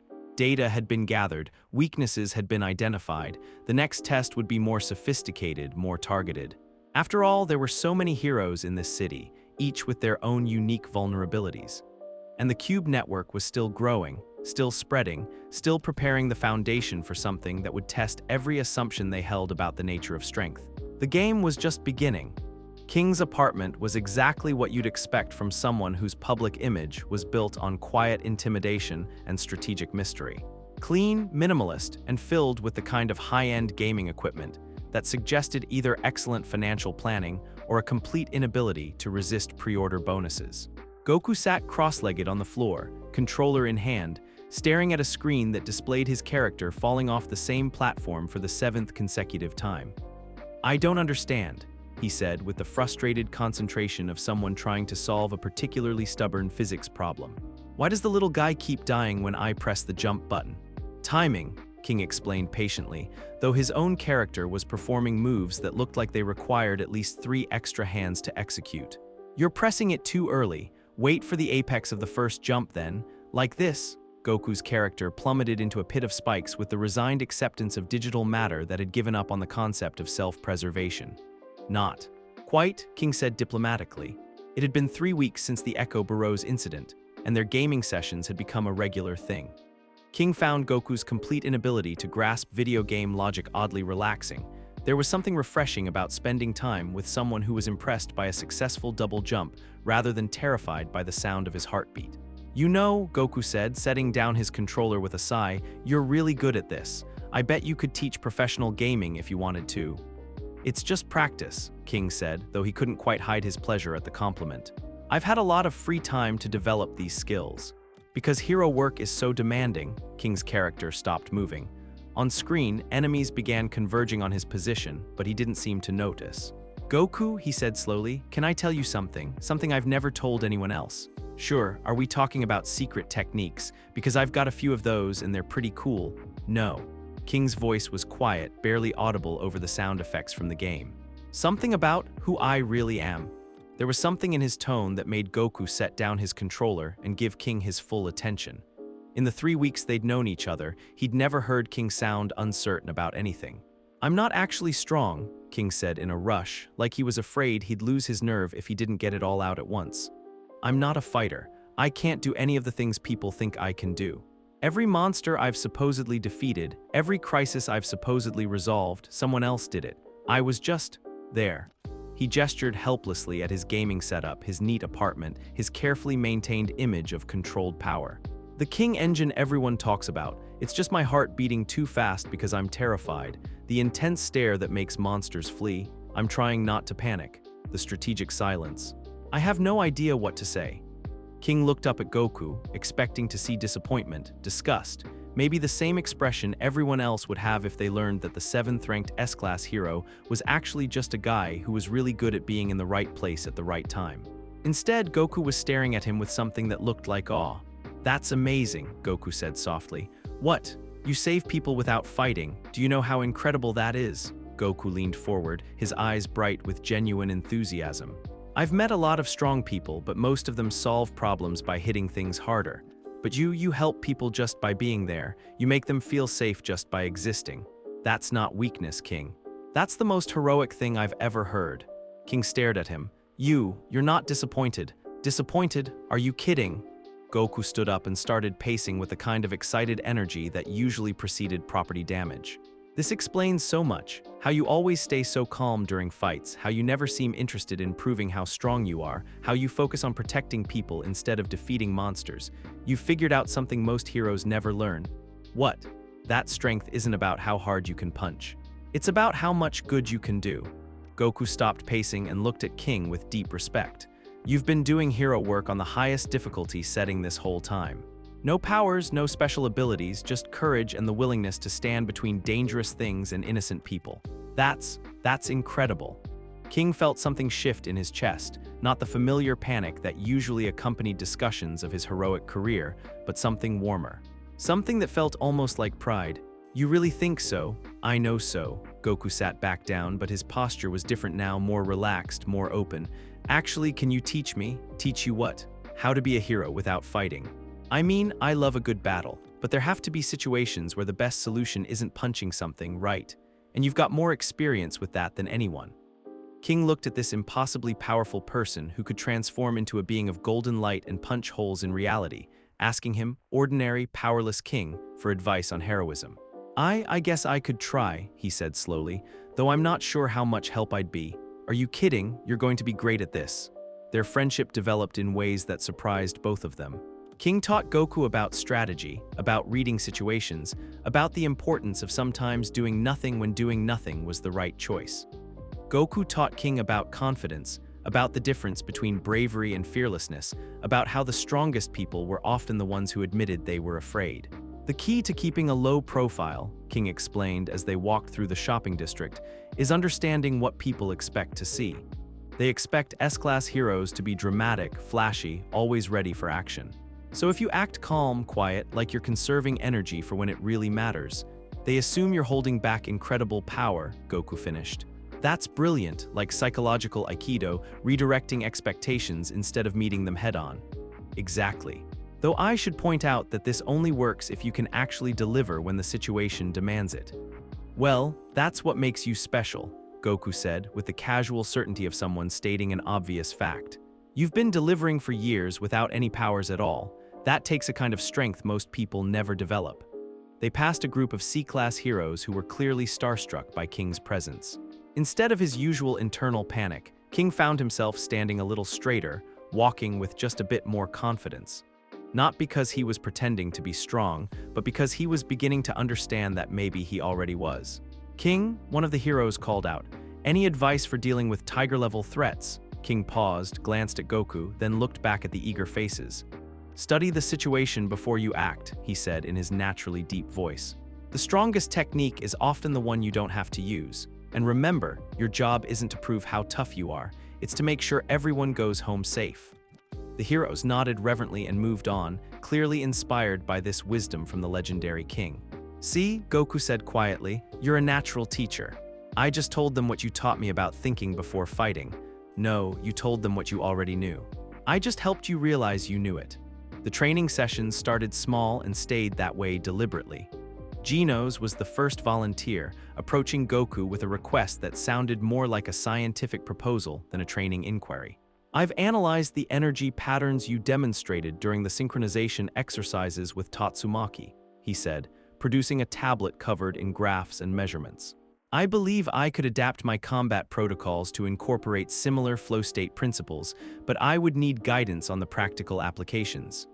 "Sure," Goku said, "but we're going to do this carefully. Your systems aren't designed for key manipulation, so we'll need to find ways to approximate the effects without overloading your hardware." They started with basic breathing exercises, or rather, the mechanical equivalent. Genos learned to regulate his internal systems in rhythm with natural energy flows, creating something that wasn't quite key, but functioned similarly within his technological framework. "The key is control," Goku explained as they practiced in an empty lot behind Bang's dojo. "Power without control is just destruction, but control without power is just theory. You need both working together." "Understood." However, I should note that extended use of these protocols causes measurable strain on my processing cores. Dr. Cusino recommends implementing usage caps to prevent system damage. Good thinking. We'll call them overdrive protocols, powerful but limited, quality over quantity. They developed a system where Genos could enter a flow state for exactly 90 seconds before mandatory cooldown periods. During those 90 seconds, his targeting became unnaturally precise, his movements more fluid, his energy output more efficient. But the safety caps meant he couldn't rely on it as a primary strategy. "This is fascinating," Gino said after a successful test run. "The improved efficiency is remarkable, but the time limit forces me to be more strategic about when to activate these enhanced modes." Exactly. The limitation makes you think more creatively about how to use the advantage. Mumen Rider was next, though his request was more humble. "I know I'm not S-class material," he said, adjusting his bicycle helmet with nervous precision. "But if there's anything at all, that could help me protect people more effectively." Goku looked at this ordinary man who rode into battles he couldn't possibly win, armed with nothing but determination and a bicycle, and saw something that most people missed. "You know what your real superpower is?" Goku asked. "I don't have any superpowers." "Wrong, your superpower is that you never give up. Even when you know you can't win, you keep fighting. That's not just courage, that's something beyond courage." They worked on basic durability enhancement, not enough to make Mumen Rider superhuman, just enough to let him survive the kind of encounters he insisted on throwing himself into. A thin layer of key reinforcement that could absorb impacts that would normally break bones. "This feels incredible," Mumen Rider said after learning to maintain the basic technique. "But I can only hold it for a few minutes before I get exhausted." "That's intentional," Goku explained. "Think of it as emergency protection, not permanent enhancement. It'll keep you alive long enough for backup to arrive, but you can't rely on it for extended battles." "I understand. Thank you, Goku. This means I might actually be able to help people instead of just getting in the way." "You were never in the way," Goku said firmly. "Heroes like you, people who fight because it's right, not because they're strong enough to guarantee victory, you're the reason the rest of us have something worth protecting." Fubuki's introduction to ki training came through Tatsumaki, who had become oddly protective of her new understanding of psychic ki harmony. "My sister wants to learn the synchronization technique," Tatsumaki announced without preamble during one of their regular training sessions. "I told her it was too advanced for her current skill level." "Let me guess," Goku said with a grin. "She didn't take that well. She challenged me to a direct psychic confrontation to prove she was ready. And I may have accidentally destroyed half a city block demonstrating why she wasn't ready." Goku winced. "Okay, maybe we should work with her before she tries anything else dramatic." Fubuki approached the Kai Psychic Harmony training with the intense focus of someone who had spent her entire life in her sister's shadow and was tired of being told she wasn't strong enough. But where Tatsumaki's psychic power was raw and overwhelming, Fubuki's was more subtle, more collaborative. "This is interesting," she said after successfully maintaining synchronization for almost a full minute. "It's like my psychic abilities want to work with the ki flow instead of dominating it." "That's because you understand teamwork," Goku said. "Your sister is incredibly powerful, but she's used to solving problems by herself. You've always had to work with others, coordinate with your group. That experience makes you naturally better at this kind of collaborative technique." The harmony amplified Fubuki's abilities significantly, but the mental strain limited her to short bursts of enhanced power, enough to turn the tide in crucial moments, not enough to rely on for extended battles. "I can feel the potential," she said, flexing her fingers as psychic energy danced around them in patterns that seemed almost musical. "But I can also feel the limits. It's like having access to incredible power, but only for exactly as long as you can maintain perfect focus." "Perfect focus is harder than it sounds," Goku agreed. "But when you achieve it, even for a moment, the results speak for themselves." The Hero Association's interdimensional monitoring station existed in a space that was technically inside their headquarters, but felt like it occupied several additional dimensions that hadn't been properly introduced to each other. Blast stood in the center of it all, surrounded by displays that showed information in colors that didn't have names and measurements that used mathematics as more of a suggestion than a rule. "The situation is evolving," he said without preamble as Goku arrived for what had become a weekly briefing session. "Our mysterious entity, God, for lack of a better term, has moved beyond simple probing. It's actively constructing what we're calling apostles." The central display shifted to show a three-dimensional map of the city, but this time the cube markers were connected by lines of force that pulsed with unpleasant rhythms. Each apostle appears to be designed to target specific conceptual frameworks within the cube resonance zones, Blast continued. "They don't attack heroes directly, they attack the ideas that make heroes effective." What kind of ideas? We've identified at least 3 distinct varieties so far. The first targets technique. Within its area of influence, learned skills and fighting forms become unreliable. Heroes who have spent years perfecting their styles suddenly find themselves fighting like amateurs. Goku frowned. That's really disturbing, actually. Imagine spending your whole life mastering something, then having it just stop working. The second targets justice. Heroes within its range begin to doubt their motivations, question whether their actions are actually helping anyone. The third affects courage, not making heroes cowardly, but making them unable to access the determination that usually drives them to act despite overwhelming odds. And they all work through these cube things.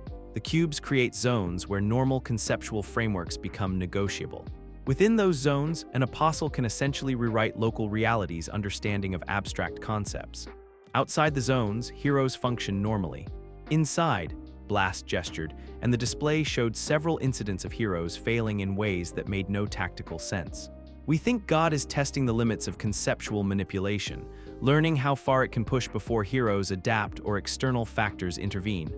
External factors like what? Like you, Blast said simply. Your angel-touched power signature exists partially outside our local conceptual framework. You're resistant to these effects, though not immune, and there's something else. The display shifted to show Saitama's recent encounter reports. Your friend has an interesting habit of casually naming phenomena he encounters. Tuesday problems, noise issues, that sort of thing. What he may not realize is that his naming carries conceptual weight. When he classifies something as mundane, it becomes harder for that thing to maintain exotic properties. Goku blinked. Saitama's accidentally fighting back just by being dismissive, more than accidentally. His naming habit seems to stabilize local reality against conceptual manipulation. It's like he's unconsciously providing definitions that God's alterations can't override. That's actually really impressive. Though I bet he has no idea he's doing it. Which brings us to the larger problem, Blast said grimly. God appears to be studying both of you specifically. The Echo Burrows probe was just the beginning. We have evidence of more sophisticated constructs being prepared apostles designed specifically to counter your respective abilities. Before Goku could respond, alarms began blaring throughout the facility. The displays flickered and shifted to show emergency data streams from across the city. What's happening? Goku asked. Multiple conceptual distortion events, Blast said, his fingers flying across controls that looked like they'd been designed by someone who thought regular keyboards were insufficiently complicated.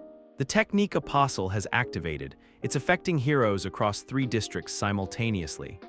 On the screens, they could see the results. Metal Bat swinging his signature weapon like he'd never held it before. Atomic Samurai's cuts becoming sloppy, imprecise. Tank Top Monster struggling to properly execute moves he'd perfected years ago. The degradation is spreading, Blast reported. Estimated 40% efficiency loss among affected heroes, and it's getting worse.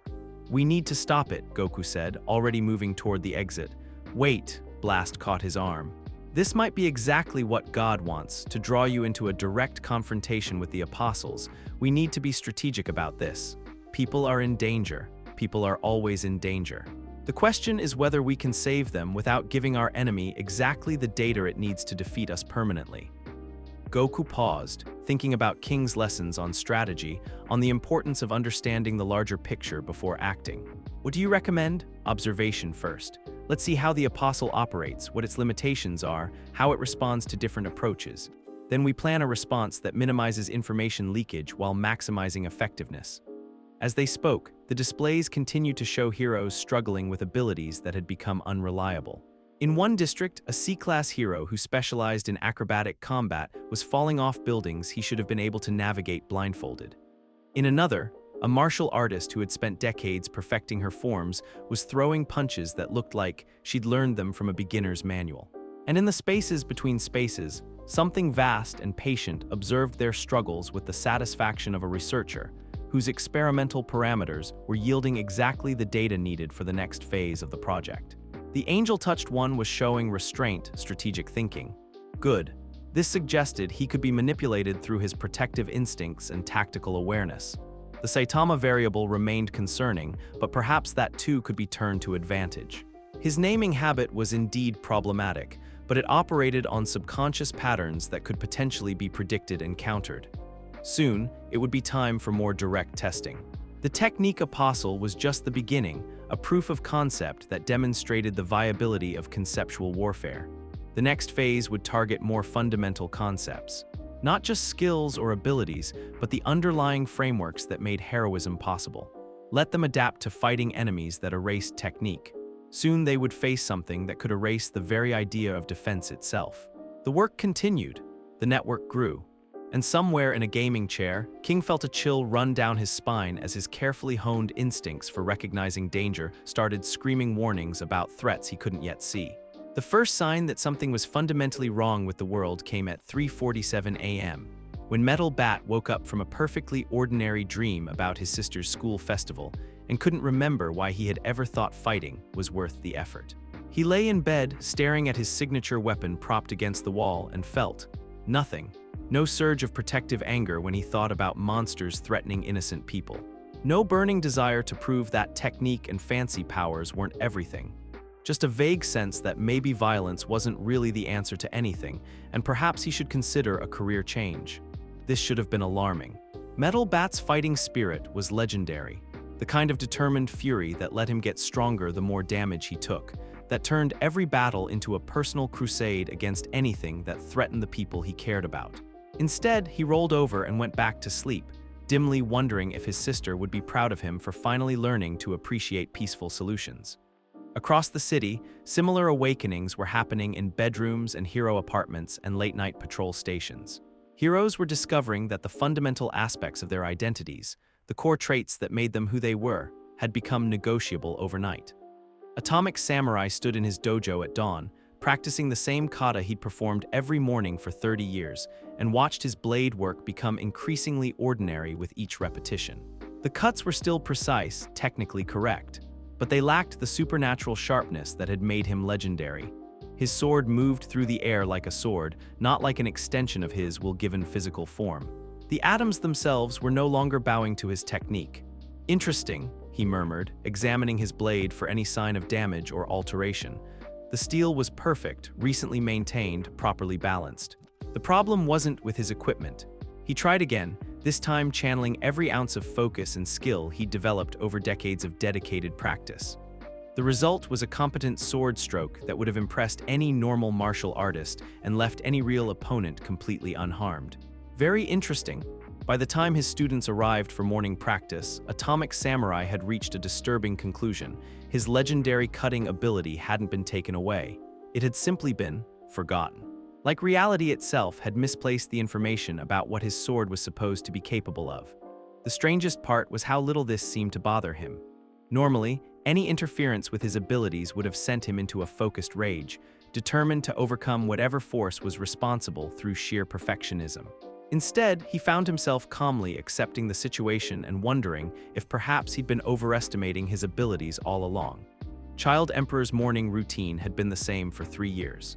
Wake up, check overnight data from his monitoring networks, review threat assessments, and plan the day's research priorities based on current tactical requirements. Today, every plan he tried to make fell apart before he could complete it. It wasn't that his intelligence had been affected. He could still analyze data, draw logical conclusions, understand complex relationships between variables. But every time he tried to synthesize that understanding into actionable strategy, something went wrong. Critical details would slip his mind. Simple solutions would become impossibly complex. Perfect tactical approaches would reveal fatal flaws the moment he tried to implement them. "Fascinating," he said, staring at his 7th failed attempt to organize a basic patrol schedule. "This isn't cognitive impairment. It's more like strategic incompetence. My ability to think is intact, but my ability to plan effectively has been somehow severed." He tried a different approach, breaking down his planning process into component steps and analyzing each one individually. The problem wasn't with information gathering, analysis, or logical reasoning. It was specifically with the synthesis phase, the moment when individual insights were supposed to combine into coherent strategy.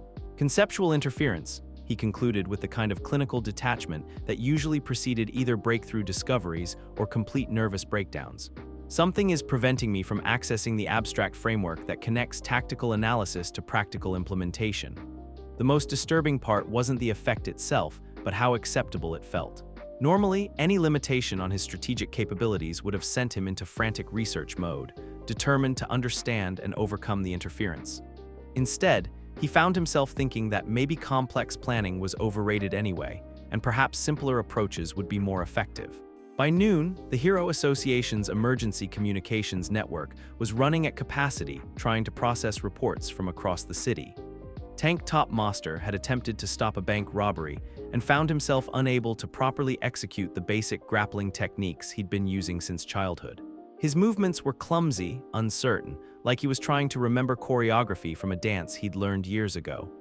Lightning Max had tried to pursue a purse snatcher and discovered that his signature speed techniques now felt awkward and inefficient. He could still run fast, but the fluid precision that made him effective in pursuit situations had simply evaporated. Stinger had responded to a monster alert and found his spear work degraded to amateur level. Decades of training in precision strikes and defensive positioning had become theoretical knowledge without practical application.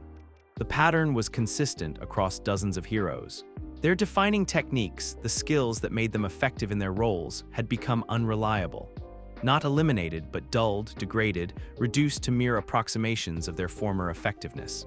And the strangest part was how few of them seemed genuinely concerned about this development. "It's not natural," Tatsumaki said, pacing back and forth in the Hero Association's emergency command center like a caged typhoon. "Heroes don't just forget how to be heroes overnight. Something is actively interfering with their abilities." She was one of the few who seemed largely unaffected by whatever was happening. Her psychic powers remained at full strength, her tactical awareness was sharp, and her usual protective fury was burning at maximum intensity. "But it's not affecting everyone equally," McCoy pointed out, reviewing incident reports with the expression of someone trying to solve a puzzle where the pieces kept changing shape. "Some heroes are completely degraded, others show minimal impact, and a few seem completely unaffected." "Who's unaffected?" McCoy consulted his tablet. "Saitama, obviously. King appears to be functioning normally. And the new B-class, Goku, his performance metrics are actually slightly improved from baseline." "Of course they are," Tatsumaki muttered. "The angel-touched anomaly gets stronger while everyone else gets weaker." How convenient. She wasn't entirely wrong to be suspicious. Goku had responded to 7 separate incidents since dawn, and in each case his performance had been flawless. Not just unaffected by whatever was degrading other heroes, actively enhanced, as if the same force that was interfering with everyone else was somehow amplifying his abilities. "There's something else," McCoy continued, scrolling through more reports. "The affected areas correspond to locations near those dimensional anchor points Blast identified, the Cube Network. Heroes operating outside those zones report normal functionality. So whatever's doing this has a limited range. And it's spreading. We've identified 17 Cube locations this morning, up from 12 yesterday. The coverage area is expanding systematically." Goku found Saitama in the grocery store, standing in the produce section with the expression of someone whose day had been derailed by forces beyond reasonable comprehension. "They're out of cabbage," Saitama said without preamble. "That's bad. It's Tuesday. Cabbage is always on sale Tuesday. It's the one reliable thing about this stupid schedule." Saitama gestured helplessly at the empty produce bins. But apparently the delivery truck broke down because the driver forgot how to operate a manual transmission. A guy who's been driving trucks for 20 years suddenly can't remember how to work a clutch. Huh. That's weird. Everything's weird today. The checkout scanners keep malfunctioning because the technicians can't remember basic maintenance procedures. The security guard can't figure out how to work the alarm system he's been using for 5 years. Even the automatic doors are acting up because whoever programmed them apparently forgot how sensors are supposed to function. Goku looked around the store, noting the signs of systemic breakdown that were too widespread to be coincidental. Staff members wandering around looking confused, customers struggling with tasks that should have been automatic, technology failing in ways that suggested human error rather than mechanical problems. "It's not just the heroes," he said quietly. Whatever's affecting the heroes is affecting normal people too, just less dramatically. Heroes lose their fighting skills, regular people lose their job skills." Saitama considered this. "So it's not targeting heroes specifically, it's targeting competence in general. That's really disturbing. Tell me about it. I just wanted to buy vegetables and cook a normal meal." Instead, I'm standing in a store that's slowly forgetting how to be a store. Saitama sighed with the long-suffering patience of someone whose simple desires were constantly being thwarted by cosmic nonsense. This is definitely a Tuesday problem. A big, annoying, complicated Tuesday problem that's going to take forever to fix. As he spoke, Goku noticed something interesting. The mild irritation in Saitama's voice carried a weight that seemed to affect the space around them. The confused staff members near their conversation appeared to regain some focus. A malfunctioning self-checkout scanner stopped beeping errors and returned to normal operation. "Saitama," Goku said carefully, "I think you're doing something." "What do you mean?" "When you called it a Tuesday problem, things got a little more normal around us. Like you're defining it as something manageable instead of something catastrophic." Saitama looked around, noting the subtle improvements in their immediate vicinity. "Huh," he said, "that's weird too. But if it helps people function better, I guess it's not all bad." He picked up a basket and headed toward the remaining vegetables. "Come on, even if the world's forgetting how to work properly, I still need to eat lunch." The emergency meeting convened in a conference room that had been hastily reconfigured to accommodate heroes whose usual seats might no longer match their current capabilities. The attendance was smaller than usual. Many S-class heroes were dealing with the degradation effects and couldn't spare time for meetings. Tatsumaki sat at the head of the table, her small frame radiating the kind of focused intensity that made nearby electronics nervous. Blast appeared via holographic projection from his interdimensional monitoring station. Genos sat with perfect posture, taking notes with mechanical precision. King occupied his usual chair with his customary air of quiet authority. Goku sat slightly apart from the others, not because he was being excluded, but because his presence seemed to make the room's electronic systems function more efficiently than they had any right to. "Status report," Tatsumaki demanded without preamble. "Systematic degradation of specialized abilities across the entire hero network," Blast said, his holographic form flickering slightly as dimensional interference affected the transmission. "The Technique Apostle is fully operational and expanding its area of influence approximately 12% per hour. Casualties: surprisingly few. The degradation seems designed to reduce effectiveness rather than cause direct harm. Heroes are failing to stop threats, but they're not dying in significantly higher numbers. Because dead heroes don't provide useful data," Goku said quietly. Everyone turned to look at him. "This isn't an attack," he continued. "It's an experiment. Someone wants to see how heroes function when their defining abilities are compromised. They need us alive and active to collect meaningful data." "That matches our assessment," Blast agreed. "God appears to be studying heroic frameworks systematically, testing how conceptual interference affects different types of abilities." "So what's the plan?" Tatsumaki asked. "Adaptation," King said in his naturally deep voice. "We identify who's still functional, focus our resources on maintaining coverage of critical areas, and develop countermeasures for heroes whose abilities have been compromised." He gestured to Goku. Goku appears to be not just unaffected, but enhanced by whatever's causing the degradation. His angel-touched power signature exists outside the local conceptual framework, making him resistant to this type of interference. "How resistant?" Tatsumaki wanted to know. "Very," Goku said, "but not immune. I can feel something trying to affect me, like static at the edge of my senses. If the interference gets stronger, it might eventually find a way through my defenses." "Saitama seems completely immune," Blast noted. "His power operates outside all known frameworks, including the one God is manipulating. Plus his naming habit appears to actively counteract conceptual instability. What about the rest of us? Genos is functioning normally thanks to his technological nature and Kai enhancement training," King said, consulting notes that were either incredibly detailed or elaborate props for maintaining his reputation. "Tatsumaki's psychic abilities operate on different principles than most hero powers, making her less vulnerable to technique-specific interference. And you're unaffected because your reputation was never based on demonstrable abilities in the first place," Tatsumaki said, with the blunt honesty that made her popular at parties. "Exactly," King agreed without any trace of embarrassment.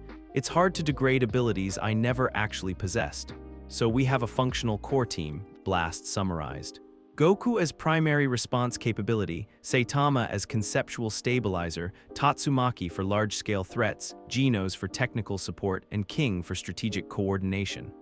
"What about everyone else?" Goku asked. "We work with them as they are now, not as they used to be," King said.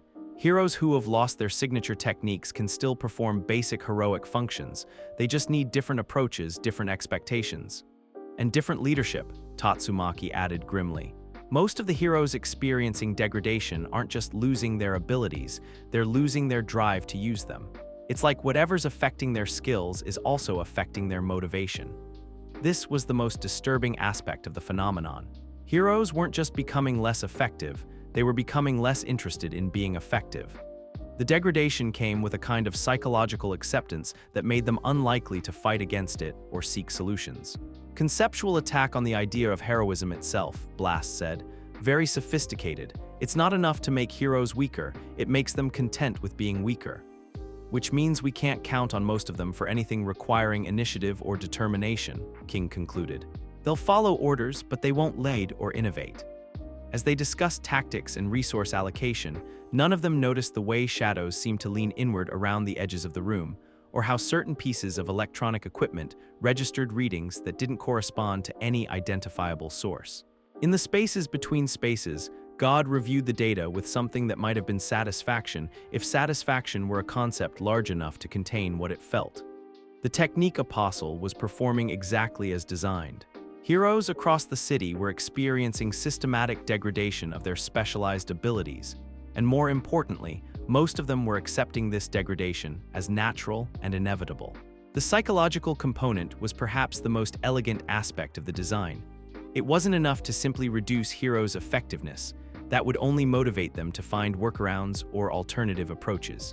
But by making them content with reduced effectiveness, by erasing their drive to fight against the degradation, the apostle ensured that most heroes would remove themselves from active duty without any external coercion.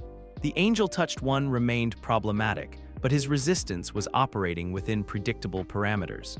His power signature was orthogonal to local frameworks, making him immune to technique-specific interference, but there were other approaches. Other concepts that could be targeted. The psychic girl was similarly resistant, but for different reasons. Her abilities operated on principles that existed parallel to rather than within the framework being manipulated. This too suggested alternative attack vectors. The Saitama variable continued to be the most concerning element. His casual naming habit was indeed providing conceptual stability that interfered with the degradation effect. When he classified something as a Tuesday problem, he was unconsciously defining it in terms that made it manageable rather than catastrophic. But perhaps this too could be turned to advantage. In the deepest chamber, where mathematics bent around concepts too large for mortal comprehension, a new substrate was taking shape. Not biological this time, but constructed from fragments of memory and possibility, given form through careful manipulation of existing cosmic imprints. The Garu template was perfect for this purpose. Powerful enough to pose a genuine threat, complex enough to serve as a proper testing ground, and carrying enough residual consciousness to provide interesting psychological dynamics. But this version would be different. Where the original Garu had sought to become the ultimate evil through his own understanding of heroism, this construct would target the concept of justice itself. Not challenging heroes to become stronger, but making them question whether strength in service of justice was meaningful at all. And if the original Garu's consciousness resisted from within the construct, fighting against God's alterations, well, that would provide additional data about how heroic ideals maintained coherence under conceptual assault. The work continued. The network grew. Soon it would be time for the next phase of testing. Let them adapt to fighting without their signature techniques. Let them learn to function as a reduced team of partially effective heroes. Then they could face something that attacked not their abilities, but their certainties. Something that made them question not whether they could win, but whether winning was worth the effort. After all, what was the point of being a hero if the very concept of heroism was just another arbitrary classification in an uncaring universe? The thing about fighting an echo of someone you once respected is that it hurts in ways you don't expect. Garu had been many things: misguided, dangerous, absolutely convinced that his twisted philosophy could somehow save the world by terrifying it into submission. But he had also been genuine in his desire to protect the weak, even if his methods were catastrophically wrong. There had been honor in him, buried under layers of self-deception and manufactured hatred. A core of integrity that had made their final battle feel like a conversation between two people who ultimately wanted the same thing. This wasn't that. The entity that materialized in the center of Z-City's commercial district looked like Garu, moved like Garu, even carried some of his memories and fighting instincts. But where the original had possessed the burning conviction of someone fighting for what he believed was right, this thing had only hunger, a bottomless need to prove that all forms of heroic action were ultimately futile. Absolute reflection, it said, testing the words like they were a new flavor of destruction. I like that designation. It describes what I do to your precious techniques, learn them once, then make them meaningless forever. Saitama stood about 30 feet away, grocery bags at his feet, looking at the apostle with the expression of someone trying to remember where he'd left his keys. You seem familiar, he said slowly. Have we met before? The apostle's form flickered, not the uncertain existence of Echo Burrows, but something more deliberate, like it was choosing how much of itself to reveal moment by moment. In a manner of speaking, it replied, I carry the memories of your greatest victory, the battle where you showed a lost soul the difference between strength that protects and strength that destroys. Its smile was Garu's smile, but colder. How does it feel to see that lesson perverted into something that serves absolute entropy? For just an instant, something deeper flickered behind the apostle's eyes, a flash of genuine recognition, of horror at what it had become. But the moment passed, subsumed back into artificial hunger. Anyway, the apostle continued, cracking knuckles that looked exactly like Garu's, I'm here to demonstrate the futility of heroic action through practical application. Who wants to go first? The Hero Association's emergency response was swift and professional, which made it even more tragic to watch. Tank Top Master arrived first, his degraded grappling skills making him clumsy but not cowardly. He charged the apostle with the kind of straightforward determination that had always been his strength, attempting a basic tackle that should have connected despite his reduced technical proficiency. Absolute Reflection observed the approach with clinical interest, allowed the tackle to land, then smiled. Basic grappling focused on center of mass displacement, it said conversationally as it effortlessly reversed the hold. Technique logged. Countermeasures implemented. Tank Top Master tried the same approach again, not because he was stupid, but because his tactical thinking had been degraded along with his physical skills. This time, Absolute Reflection moved before he did, anticipating the attack so perfectly that it looked like choreography. Already learned that one, the apostle said, tossing Tank Top Master aside with casual precision. Try something else. Lightning Max arrived next, his reduced speed still impressive by normal standards. He attempted a series of hit-and-run attacks, trying to use mobility to avoid direct engagement. For exactly 30 seconds, the strategy worked. Then Absolute Reflection cataloged his movement patterns, calculated his approach vectors, and began intercepting attacks before Lightning Max had fully committed to them. Speed-based harassment tactics, relying on superior mobility for tactical advantage, the apostle explained as it caught Lightning Max mid-strike and deposited him gently but firmly in a nearby dumpster. Technique logged. Countermeasures implemented. One by one, heroes arrived and engaged. One by one, their attacks became ineffective after a single successful use. Stinger's precision spear work, Metal Bat's gradually increasing fighting spirit, even Mumen Rider's desperate bicycle-based charges, all of them reduced to known quantities that could be predicted and countered perfectly.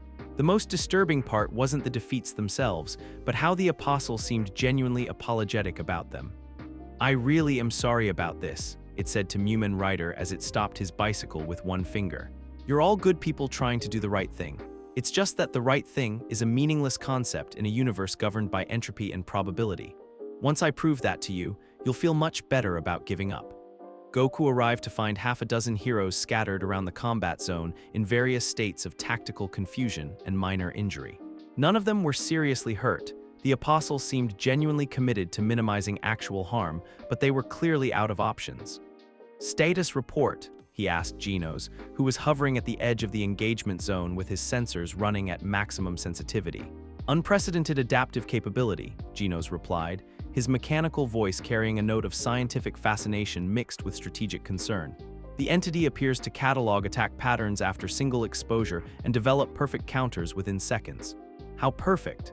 It anticipated Lightning Max's approach from 3 different vectors simultaneously.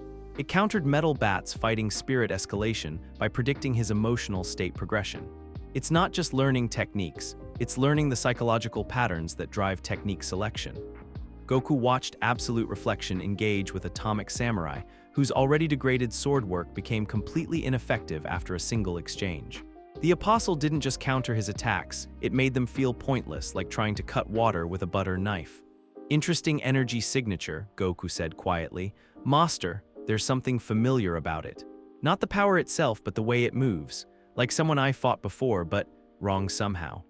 Before Genos could respond, Absolute Reflection disengaged from the increasingly futile hero attacks and focused its attention on them.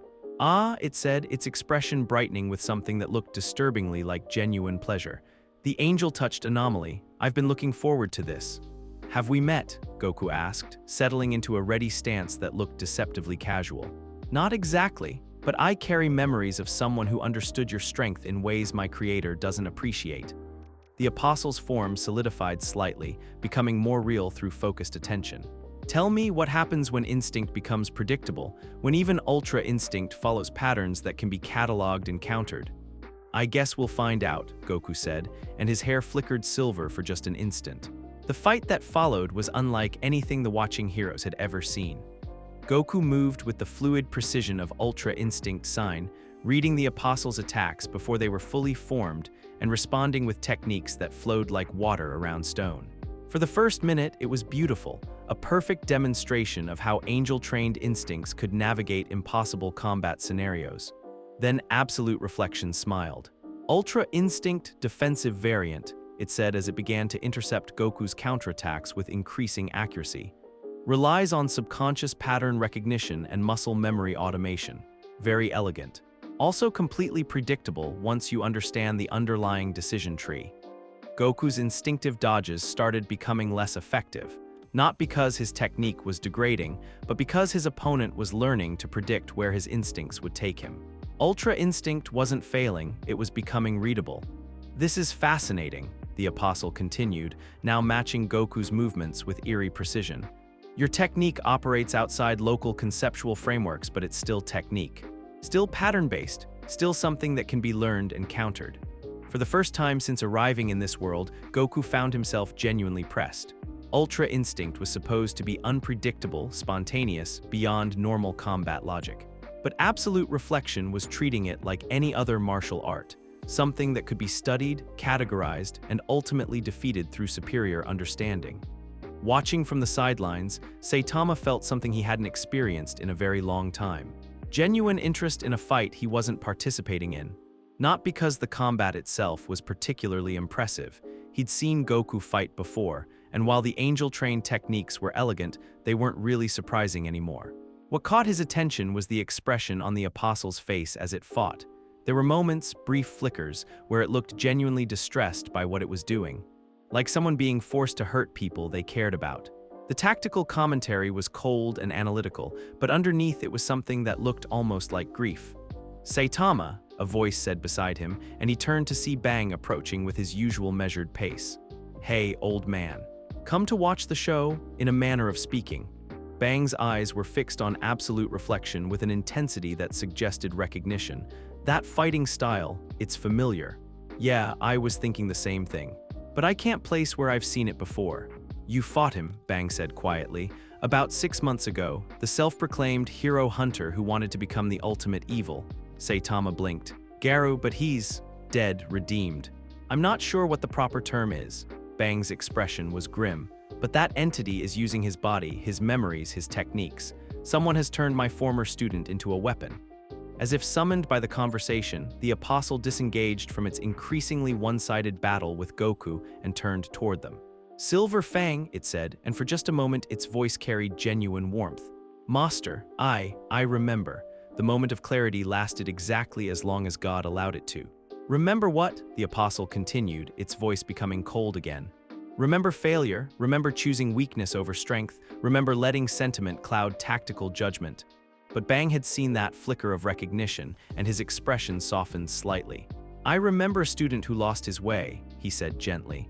"Someone who wanted to protect the weak so badly that he convinced himself the only way to do it was to become their enemy." "Shut up," the apostle's composure cracked, revealing something raw and painful underneath. "That student was weak, stupid enough to believe in justice, in heroes, in the possibility that strength could serve something other than entropy."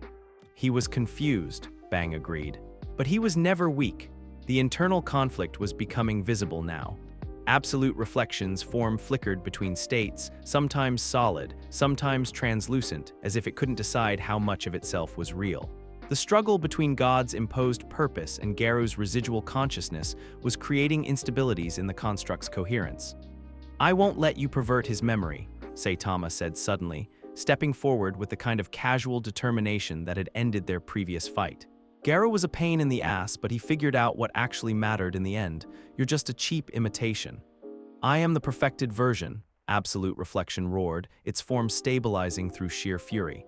"I am everything he could have been without the weakness of sentiment." "No," Saitama said simply. "You're just Tuesday's disappointment, a bad photocopy of someone who actually stood for something." The casual dismissal had the same effect it always did. Reality seemed to agree with Saitama's assessment, and Absolute Reflection's existence became slightly less convincing. Goku used the distraction to shift his approach entirely.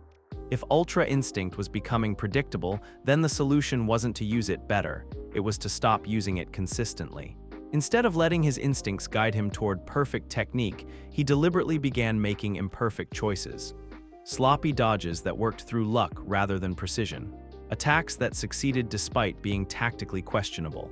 "What are you doing?" Absolute Reflection demanded as its predictions started failing. This makes no sense. You're fighting worse, not better." "I'm fighting differently," Goku corrected, throwing a punch that was slightly off target but connected anyway because his opponent had dodged toward where a proper punch would have missed. "You can learn perfect technique, but how do you catalog chaos?" He began mixing martial arts styles randomly, switching between approaches that had no logical connection to each other. Turtle hermit techniques followed by Saiyan combat instincts, followed by angel-trained responses, followed by moves he was making up on the spot. Each individual technique was less effective than what he could have achieved through focused Ultra Instinct. But combined, the sheer unpredictability created openings that no amount of pattern recognition could close. "Impossible," the Apostle snarled, its perfect counters becoming hesitant as it tried to process attack sequences that didn't follow any coherent system. "Combat cannot function without underlying structure." "Says who?" Goku grinned, executing a combination that started as a Kamehameha, shifted into a physical strike mid-motion, and finished as a Kai-enhanced grapple that made no sense from any traditional martial arts perspective. Sometimes the best technique is no technique at all. For the first time since the fight began, Absolute Reflection took actual damage, not because Goku's improvised attacks were particularly powerful, but because they couldn't be perfectly anticipated and countered. And in that moment of vulnerability, Garu's consciousness surged forward. "Stop," he said, and his voice was completely different, younger, more uncertain, carrying the weight of genuine regret. "Please, I don't want to hurt them anymore. I don't want to hurt anyone anymore." The internal struggle became external. Absolute Reflection's form splitting and flickering as two different sets of memories fought for control.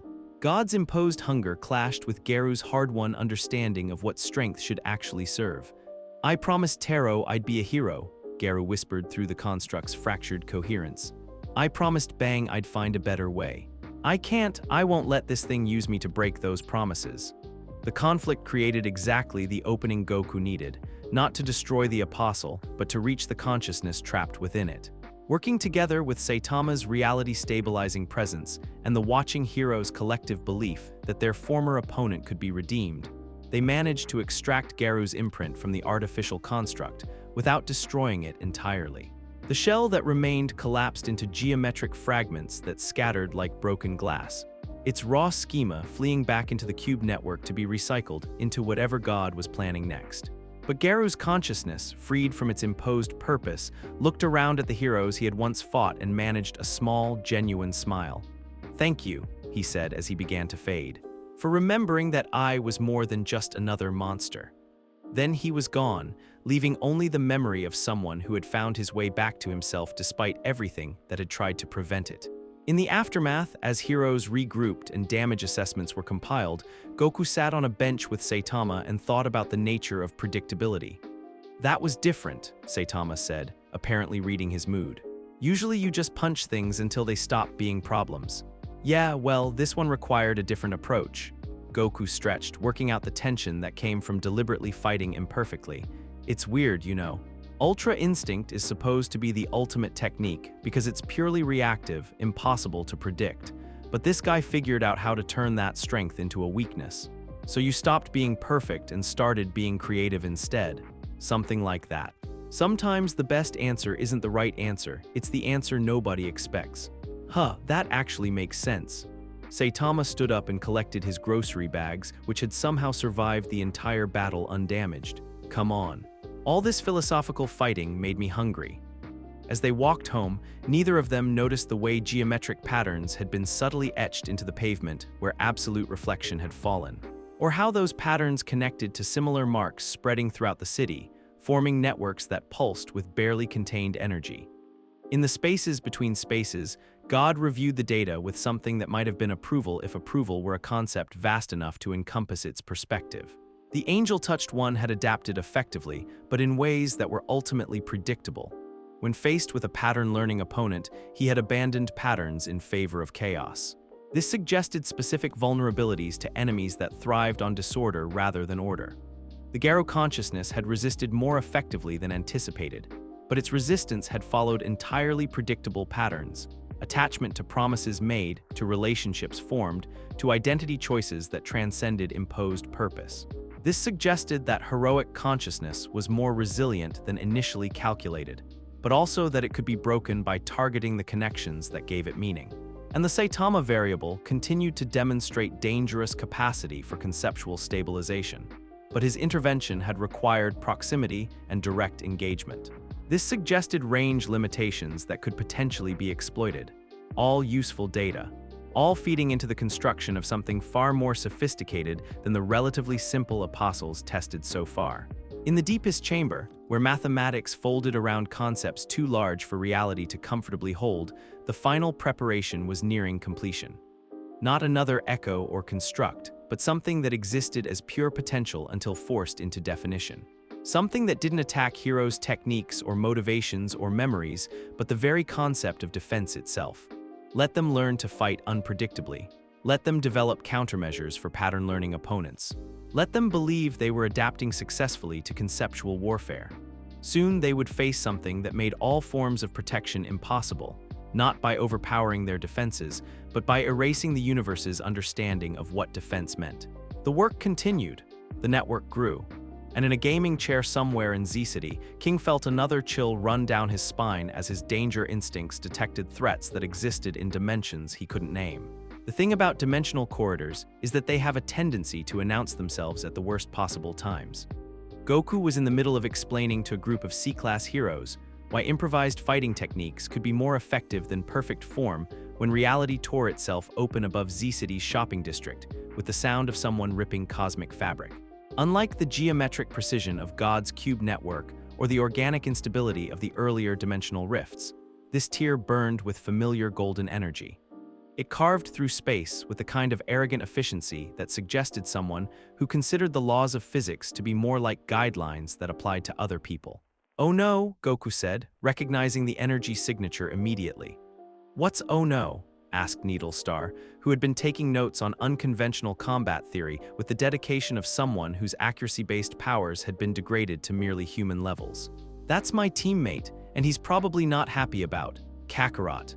The voice that emerged from the dimensional rift carried the kind of royal fury that could make stars reconsider their orbital patterns. It was followed immediately by its owner, who descended from the tier in space-time with all the subtlety of a falling meteor that had learned to take things personally. Vegeta landed in the street with enough force to crack the pavement in a perfect circle, his dark hair spiked in defiance of both gravity and common sense. He wore his usual blue training outfit, but it was somehow more pristine than usual, as if he'd taken time to ensure his appearance was properly intimidating before making his dramatic entrance. "I refuse," he announced to the world in general, "to let you have a cross-universe brawl without the Prince of all Saiyans." Vegeta. Goku's face lit up with the kind of genuine joy that usually preceded property damage. "How did you find me? Wait, did Whis? The angel merely provided transportation along your existing dimensional trail," Vegeta interrupted, his usual scowl deepening as he took in their surroundings. "Something about maintaining cosmic balance and preventing breach clauses. I stopped listening after he mentioned you were probably getting yourself into trouble without proper royal supervision." He looked around at the assembled heroes, the scattered evidence of recent battles, and the subtle geometric distortions that marked areas affected by the cube network. "This place reeks of conceptual manipulation," he said with the disdain of someone who had learned to recognize cosmic-level threats through painful experience. "What kind of pathetic enemy are you facing that requires such indirect tactics?" Before Goku could answer, a distinctive green glow announced Tatsumaki's arrival. She descended from the sky like an emerald comet, psychic energy crackling around her small frame as she took in the new arrival. "Who?" she demanded with the authority of someone who was used to being the most dangerous person in any given situation. "Is this overdressed monkey? And why is he making craters in my city?" The silence that followed was the kind that usually preceded either diplomatic incidents or entertainment that would be talked about for years. "Vegeta's eye twitched. Overdressed. Monkey," he repeated, his voice carrying the dangerous quiet that suggested someone was about to learn why royalty had historically solved most problems through creative applications of overwhelming force. "Tatsumaki," Goku said quickly, recognizing the warning signs.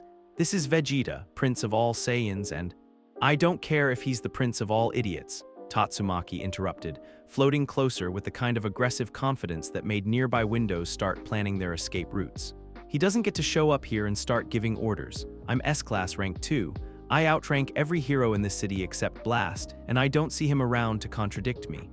"Outrank?" Vegeta's aura began to glow gold as his power spiked towards Super Saiyan levels.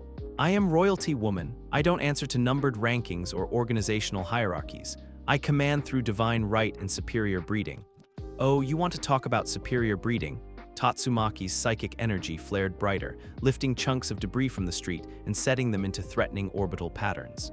"Let me show you what superior psychic evolution looks like compared to whatever backwater genetic lottery produced you. Bring it on, midget. What did you call me?" What happened next would later be studied by theoretical physicists as an example of what occurs when two fundamentally incompatible forms of cosmic power decide to have a disagreement in a populated area. Vegeta's Super Saiyan transformation coincided perfectly with Tatsumaki's full-power psychic assault. Golden Key met Emerald telekinesis in a collision that made reality reconsider some of its more optimistic assumptions about structural stability. The psychic key storm that erupted was unlike anything the city had ever experienced. Where Tatsumaki and Goku's earlier synchronization had been harmonious, this was pure conflict, two massive energies trying to prove dominance through increasingly dramatic displays of power. Vegeta's royal pride manifested as wave after wave of golden destruction, each blast carefully calculated to demonstrate his superiority without actually harming civilians. Tatsumaki's psychic fury responded by lifting entire city blocks and rearranging them into more tactically advantageous positions, creating impromptu fortresses and barriers that redirected the energy blasts away from populated areas. "Is this the best you can do?" Vegeta roared, powering up to Super Saiyan 2 with the kind of theatrical flair that made his hair even more aggressively spiky. "I'm just getting started," Tatsumaki replied, her psychic aura expanding until it became visible from orbit. The clash between their energies was creating unintended consequences throughout the affected area. The cube network, designed to create zones of conceptual instability, couldn't maintain coherence in the face of their raw power output. Where psychic energy met Saiyan Kai, geometric distortions collapsed back into normal space-time. And across the city, heroes who had been struggling with degraded abilities suddenly found their skills returning to full effectiveness. "Fascinating," Genos observed from what he had calculated to be the minimum safe distance for observing cosmic-level temper tantrums. "The interference pattern generated by their conflict is disrupting the dimensional anchor points. They're accidentally fixing everything," Bang said with the tone of someone who had learned to appreciate the universe's sense of irony. "Their argument is so energetically intensive that it's overloading whatever system was degrading our abilities." Atomic Samurai tested his sword work and found his legendary cutting power restored to full sharpness. Metal Bat swung his weapon experimentally and felt his fighting spirit surge back to its normal levels. Child Emperor's strategic planning capabilities snapped back into focus with almost audible relief. "I can think again," Child Emperor said wonderfully, his analytical mind immediately beginning to process the tactical implications of their accidental salvation. The conceptual interference was maintaining itself through localized reality distortion, but raw energy output above certain thresholds forces the distortions to collapse back to baseline physics. "So they're solving our problem by having the world's most destructive argument," Bang said. Essentially, yes. Should we stop them? Child Emperor watched as Vegeta and Tatsumaki continued their increasingly elaborate attempts to prove which of them was more deserving of leadership roles, their battle coincidentally freeing more heroes from ability degradation with each escalating exchange. Maybe in a few more minutes, he said diplomatically. Saitama arrived to find his neighborhood being systematically redesigned by two people who apparently couldn't agree on proper command structure protocols. What's going on? He asked Genos, who was taking detailed measurements of the psychic key interference patterns.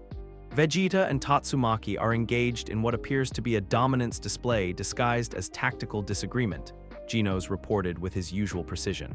Their conflict is generating enough energy output to disrupt the cube network, thereby restoring degraded hero abilities across affected areas.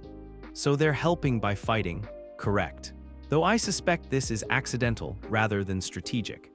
Saitama watched as a particularly intense exchange between royal ki blasts and psychic barriers caused his apartment building to be temporarily relocated 3 blocks north for optimal structural integrity.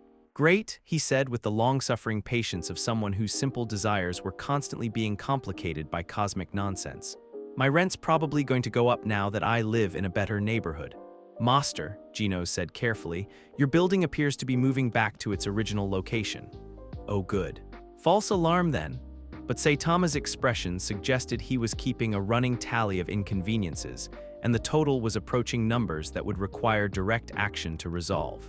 The argument might have continued indefinitely if King hadn't intervened with the kind of strategic brilliance that reminded everyone why he was ranked so highly despite his unorthodox approach to heroism. Enough, his voice boomed across the battlefield with the authority of someone who was genuinely tired of this nonsense.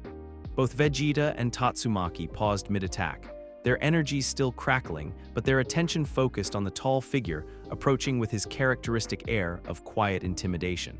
You're both right, King continued in the tone of voice that suggested arguing with him would be a poor life choice. Vegeta, you have the experience and power to lead against cosmic-level threats. Tatsumaki, you have the local knowledge and organizational authority to coordinate hero responses effectively. He gestured to the restored heroes who were testing their returned abilities with obvious relief. But while you've been proving who's in charge, you've accidentally solved our immediate problem. Every second you waste on this territorial dispute is time our enemy is using to adapt to your capabilities. Vegeta and Tatsumaki looked around, apparently noticing for the first time that their argument had freed dozens of heroes from the conceptual degradation effect. We did that? Tatsumaki asked, her psychic aura dimming slightly. Unintentionally, King confirmed, but effectively. The question now is whether you can work together deliberately or whether you need to keep having dramatic arguments every time we face a crisis. There was a moment of silence while both parties processed this information. HMPH, Vegeta said finally, powering down to base form with obvious reluctance. I suppose even accidental success demonstrates our superior capabilities. Whatever, Tatsumaki muttered, lowering herself to ground level. As long as it's clear that I'm still the ranking hero in this operation. We'll see about that, Vegeta replied, but his tone was more competitive than hostile now. King nodded approvingly. Good. Now that we've established our functional command structure, perhaps we can focus on the fact that our enemy just lost its primary advantage and is probably preparing a more direct response. The more direct response came 3 hours later, in the form of multiple apostle manifestations across 7 different districts simultaneously. Escalation, Blast reported through the emergency communication network. God isn't just adapting to our countermeasures, it's forcing us to divide our attention across multiple crisis points. The tactical situation was complex but manageable. Each apostle was individually powerful, but focused on specific conceptual attacks. The technique-degrading apostle had been replaced by variants targeting different aspects of heroic function, one that erased defensive instincts, another that made offensive capabilities feel pointless, a third that attacked the concept of teamwork itself. Standard divide-and-conquer strategy, King analyzed from the mobile command center. Force us to split up, study our individual capabilities, then develop countermeasures for coordinated response. So we don't split up, Goku said simply. 7 crisis points, not enough heroes to cover them all effectively if we maintain group cohesion, Tatsumaki pointed out. Then we move fast. Vegeta said with the confidence of someone who had learned that most tactical problems could be solved through the aggressive application of superior speed and firepower. Hit them before they can adapt, eliminate multiple targets through rapid engagement. Tag team approach, Goku agreed. You and me, Vegeta, we take the three strongest ones while Tatsumaki coordinates the other heroes against the remaining targets. It should have been impossible to coordinate that many simultaneous engagements effectively. But Vegeta and Goku had been fighting together long enough to read each other's tactical intentions, and their combined mobility let them provide support to multiple battle zones within minutes of each other. The fight that followed showcased everything they'd learned about conceptual warfare while demonstrating the effectiveness of overwhelming force properly applied. Vegeta's approach to the apostles was characteristically direct and devastatingly effective. Where other heroes had struggled against enemies that attacked abstract concepts, Ultra Ego thrived on the challenge. The destruction-focused power didn't rely on traditional defensive frameworks or strategic planning. It fed on damage taken and converted it directly into offensive capability. You erase the concept of defense, Vegeta said to the apostle that had been designed to make protection impossible. Excellent. I never cared about defense anyway. Ultra Ego's hack-adjacent energy proved partially orthogonal to the local conceptual schema, just like Goku's angel-touched powers.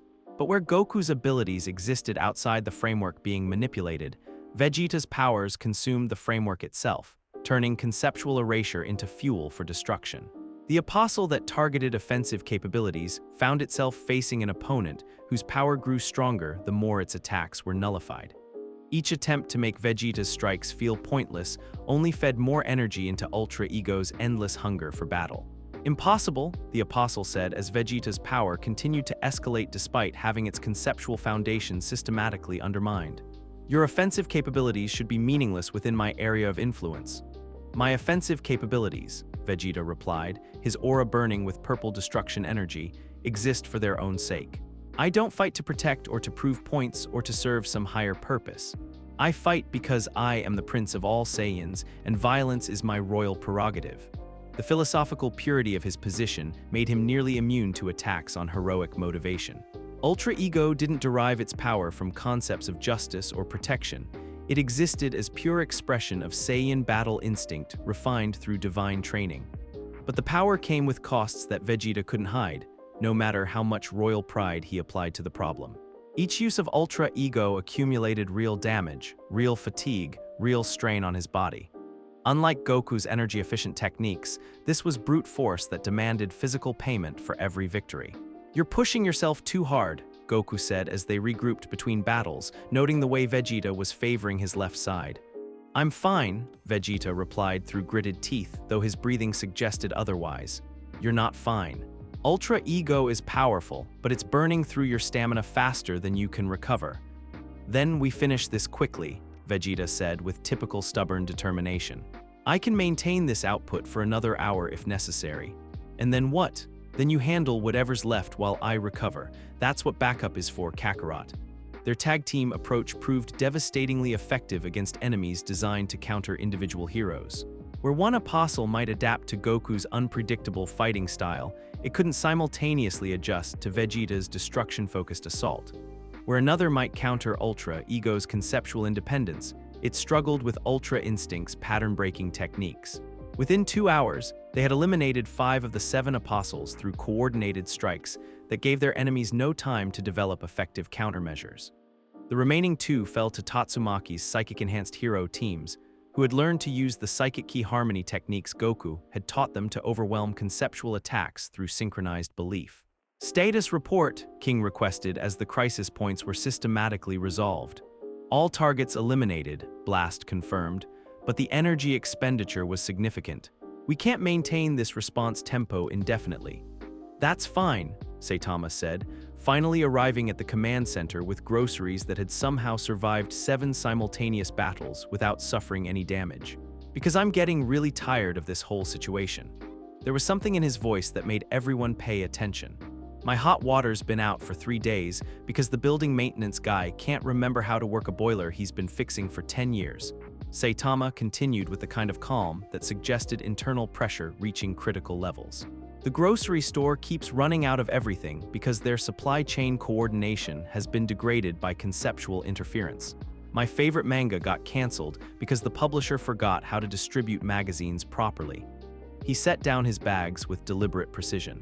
And now these apostle things are making hero work so complicated that I can't even take a simple walk without running into some crisis that requires tactical analysis and coordinated response protocols. Saitama. Goku said carefully, "What are you saying?" "I'm saying," Saitama replied in the tone of voice that had once convinced Garou to reconsider his life choices, "that this whole conceptual warfare thing is really starting to annoy me. And when I get annoyed enough, I usually just punch whatever's causing the problem until it stops being a problem. The issue," King pointed out diplomatically, "is identifying what exactly you should punch. Yeah, well, maybe it's time to make that something else's problem." In the spaces between spaces, God reviewed the data from the multiple apostle deployment with something approaching satisfaction. The coordinated response had been more effective than anticipated, but it had also provided enormous amounts of useful information. The angel touched one's unpredictable techniques, the Royal Saiyan's destruction-focused power, the Psychic Girl's reality manipulation capabilities, the strange efficiency of synchronized hero teams. All of it cataloged, analyzed, and incorporated into the growing understanding of local heroic frameworks. More importantly, the heroes had been forced to reveal their maximum coordination capabilities. They could handle 7 simultaneous crisis points, but only barely, and only by expending resources at unsustainable rates. The next phase would push them beyond their demonstrated limits.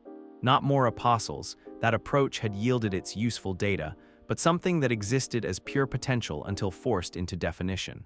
In the deepest chamber, where mathematics folded around concepts too large for reality to comfortably hold, Apostle Prime was nearing completion. Not a construct built from biological components or memory fragments, but something assembled from pure possibility and given form through conceptual manipulation. It would exist in a state of uncollapsed probability until direct observation forced it to choose a specific configuration.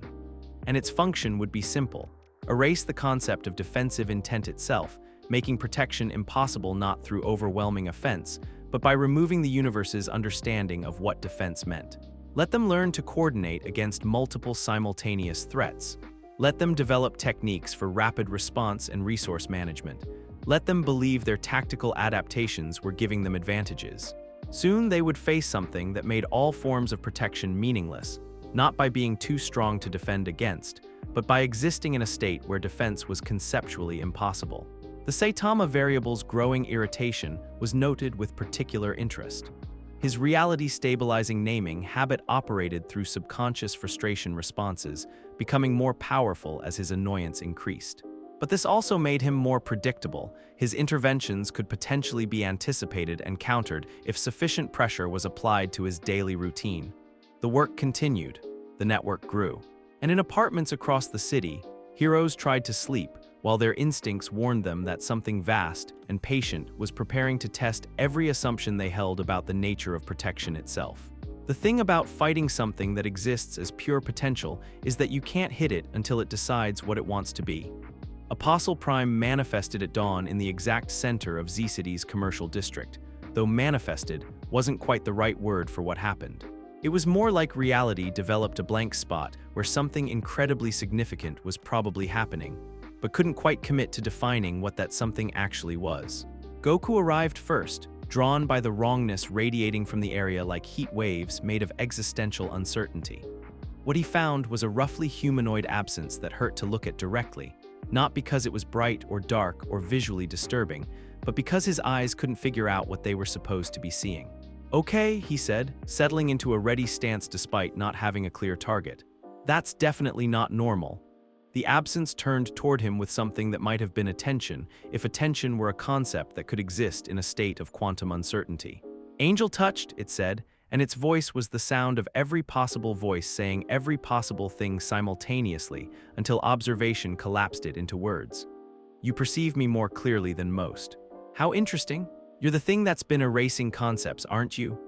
"I am the logical conclusion of conceptual warfare," Apostle Prime replied, its form flickering between states of existence like a probability wave that couldn't decide which outcome to commit to. The others targeted specific ideas: technique, justice, courage. I target the framework that makes those ideas meaningful. What framework? The concept of defensive intent itself. The universe's understanding that protection is possible. As it spoke, Goku felt something fundamental shift in the space around them. Not his abilities being degraded or his techniques becoming less effective, something deeper. The very idea that he could protect himself or others was becoming negotiable. You see, Apostle Prime continued, its form solidifying slightly as it focused on explanation. All heroic action depends on the assumption that defense is meaningful. Remove that assumption, and heroes become irrelevant regardless of their power levels. Goku threw a punch to test the theory. His fist passed through empty air despite Apostle Prime being directly in front of him. Not because it had dodged, because the concept of something being there to be hit had become uncertain. Fascinating, the entity said. Your attack carried perfect form and sufficient force to eliminate most threats. But form and force are irrelevant when the target exists as uncollapsed potential. The Hero Association's emergency response was swift, professional, and completely useless. Tatsumaki arrived with enough psychic force to level city blocks, only to discover that her telekinesis couldn't find purchase on something that existed in a state of quantum uncertainty. Her power wrapped around empty space, grasping for targets that refused to maintain consistent definition. What is this thing? She demanded, her frustration causing nearby windows to develop stress fractures. Apostle Prime, Genos reported, his sensors producing readings that looked like electronic seizures. Unprecedented conceptual entity, appears to exist as probability distribution rather than discrete physical form. Vegeta's arrival was announced by golden energy that made the morning sky look dim by comparison. Ultra ego blazed around him like controlled destruction given form and purpose. Stand aside, he commanded, power building toward levels that could crack continents. If it won't maintain a form to be hit, I'll simply destroy everything until only it remains. The massive energy blast that followed should have reduced several city blocks to constituent atoms. Instead, it passed through the space Apostle Prime occupied like light through empty air, continuing harmlessly into the sky where it dissipated without effect. Destruction requires a target, Apostle Prime observed with what might have been amusement. I am potential rather than actuality. Your hack-adjacent energy cannot destroy what has never committed to existing. Within minutes, the effect began spreading beyond the immediate combat zone. Heroes throughout the affected area found their defensive instincts simply stopping, not being overwhelmed or degraded, but becoming conceptually meaningless. Tank Top Monster tried to block an attack and found his arms moving through motions that his brain couldn't remember the purpose of. Lightning Max attempted evasive maneuvers only to discover that the idea of avoiding harm had become incomprehensible. This is different from the previous apostles, Child Emperor reported, his analytical mind still functioning but struggling to process data that contradicted basic assumptions about reality. It's not attacking specific abilities, it's attacking the underlying logic that makes abilities relevant. Atomic Samurai drew his blade and found that while he could still cut, the concept of cutting for defensive purposes had become foreign to him. His legendary reflexes remained intact, but they no longer connected to any coherent understanding of why reflexes might be useful. I can think, he said with the calm of someone discovering that their fundamental worldview had been quietly edited. I can move, I can fight, but I can't remember why any of these actions should serve protective functions. Saitama arrived to find the commercial district in a state of surreal chaos. Heroes wandering around looking confused, civilians standing in obvious danger without any instinct to seek safety. And in the center of it all, something that his brain refused to process as either threatening or non-threatening. Huh, he said, looking at Apostle Prime with the expression of someone trying to remember what he'd been planning to buy at the store. You're the thing that's been making everything annoying, aren't you? I am the inevitability of entropy, Apostle Prime replied, its form becoming slightly more solid in response to Saitama's direct attention. The final demonstration that all protective actions are ultimately futile gestures against cosmic indifference. Right, well, that sounds pretentious and boring. Saitama raised his fist in preparation for what should have been a simple punch. Let me just, his fist passed through empty air. Saitama blinked, tried again, and achieved the same result. Not because his punch lacked power or precision, but because there wasn't actually anything there to punch. Interesting, he said, looking at his hand with mild curiosity. That's new. Your strength is legendary, Apostle Prime said, beginning to take more definite form as it focused on this unprecedented interaction. But strength is meaningless without a defined target. I exist as potential rather than actuality, possibility rather than fact. So you're saying you're too scared to actually exist. I am saying that existence is a limitation I choose not to accept. Huh. Saitama considered this with the kind of serious attention he usually reserved for sale prices and manga release schedules.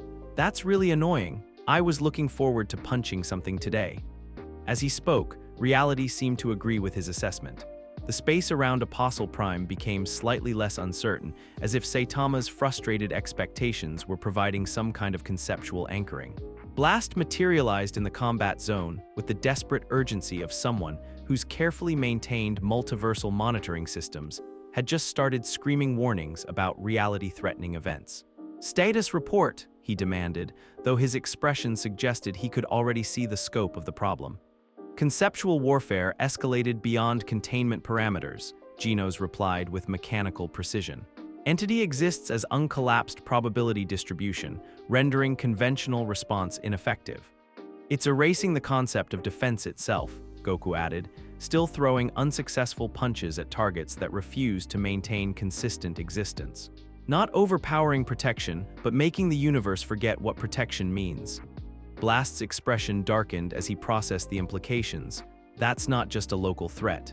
If it spreads beyond the cube network's containment field. "What?" Tatsumaki demanded. "Reality cascade failure. Every protective framework that depends on the universe understanding what defense means collapses simultaneously. Not just here, everywhere the effect can propagate." He began manipulating controls that existed in dimensions perpendicular to normal space, trying to strengthen the cube network's containment protocols. The geometric structures scattered throughout the city began humming with increased power, their reality-anchoring functions pushed to maximum capacity. "I can hold it for now," Blast said through gritted teeth, "but the containment is degrading faster than I can repair it.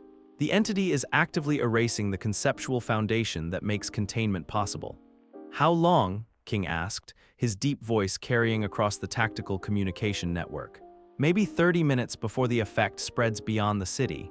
Maybe 6 hours before it reaches global coverage. Maybe 12 hours before it starts affecting other dimensions.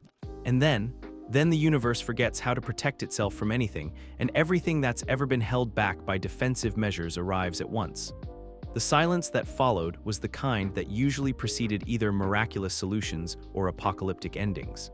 That's when space folded in on itself with the sound of mathematics having an elegant nervous breakdown. And Whis materialized in the combat zone with his usual serene smile and the kind of presence that made reality remember to mind its manners. "Oh my," he said, taking in the scene with the mild interest of someone observing a particularly complex tea ceremony. "This is quite the predicament, isn't it?" "Whis." Goku's face lit up despite the dire circumstances. "How did you multiversal threat detection systems?" Whis explained calmly, tapping his staff against the ground and causing several probability fluctuations to settle into more manageable states. "When the Angel Touch student finds himself unable to protect people, certain automatic protocols engage." He looked at Apostle Prime with the expression of someone evaluating an interesting but flawed piece of artwork.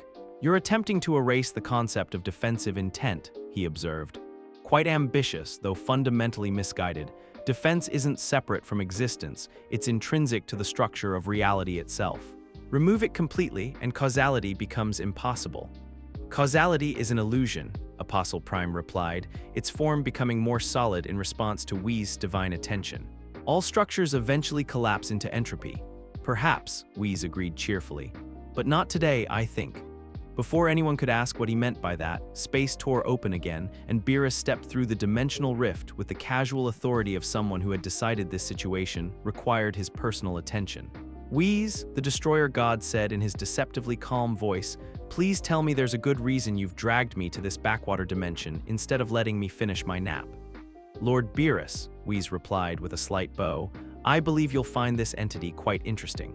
It appears to be attempting to erase the concept of destruction itself by making all forms of defensive reaction impossible." Beerus's eyes focused on Apostle Prime with the sharp attention of a cosmic predator that had just noticed something moving in its territory. "Is that so?" he said, purple energy beginning to flicker around his small form. "Hakai." The word carried the weight of absolute destruction, the power to erase things from existence so completely that they were removed from the timeline itself. Nothing happened. Beerus blinked, tried again with more force behind it, and achieved the same result. Interesting, he said, his tone carrying the kind of dangerous curiosity that had historically been bad news for anything that caught his attention. It appears to exist in a state where being destroyed is conceptually impossible. Precisely, Whis said with obvious satisfaction. A perfect puzzle for the god of destruction, something that cannot be destroyed because it has erased the universe's understanding of what destruction accomplishes. Oh, Beerus said, his expression shifting to something that looked almost like delight. This is going to be fun. Multiversal breach clause activated, Whis announced to the assembled heroes as if this were a perfectly normal bureaucratic procedure. Lords of Destruction are permitted to intervene directly when conceptual frameworks threaten universal stability. What does that mean? Vegeta asked, though his voice carried the mix of anticipation and concern that came from extensive experience with Beerus's problem-solving methods. It means, Beerus said with the satisfied tone of someone who had been presented with an entertaining challenge, that I'm going to figure out how to destroy something that exists by making destruction impossible. And you're all going to help by being creative and unpredictable while I work on the theoretical framework. How are we supposed to fight something we can't hit? Tatsumaki demanded. You're not, Whis explained patiently. You're going to force it to define itself by creating situations where maintaining quantum uncertainty becomes more problematic than committing to specific existence. That's gibberish, she said flatly. Is it? Whis looked at Goku and Saitama with the expression of someone who had just thought of something amusing. Goku, what happens when you attempt to fuse with someone whose power signature is completely incompatible with yours? Goku said, recognizing the tone that usually preceded either valuable lessons or spectacular failures. Usually nothing good. Saitama, Whis continued. Would you be interested in participating in a fusion dance that is guaranteed to fail in the most educational way possible? Will it help us punch the annoying thing? Saitama asked pragmatically. Eventually, yes. Fine, what do I have to do? What followed was the shortest and most spectacular fusion attempt in multiversal history. Goku and Saitama synced their movements for exactly 3 steps of the fusion dance before their completely incompatible power signatures caused reality to develop a migraine. Instead of fusion, they achieved something that was more like controlled mutual annihilation, their energies canceling each other out in ways that created temporary holes in the fabric of space-time. Compatibility rating. 0, Whis observed with scientific interest, as the failed fusion created localized reality distortions. But notice how Apostle Prime's form flickered during the attempt. Indeed, the entity had solidified noticeably when exposed to the reality-warping effects of the failed fusion, as if the breakdown of normal physical laws had forced it to commit to a more concrete existence. Interesting, Beerus said, purple energy beginning to build around him again.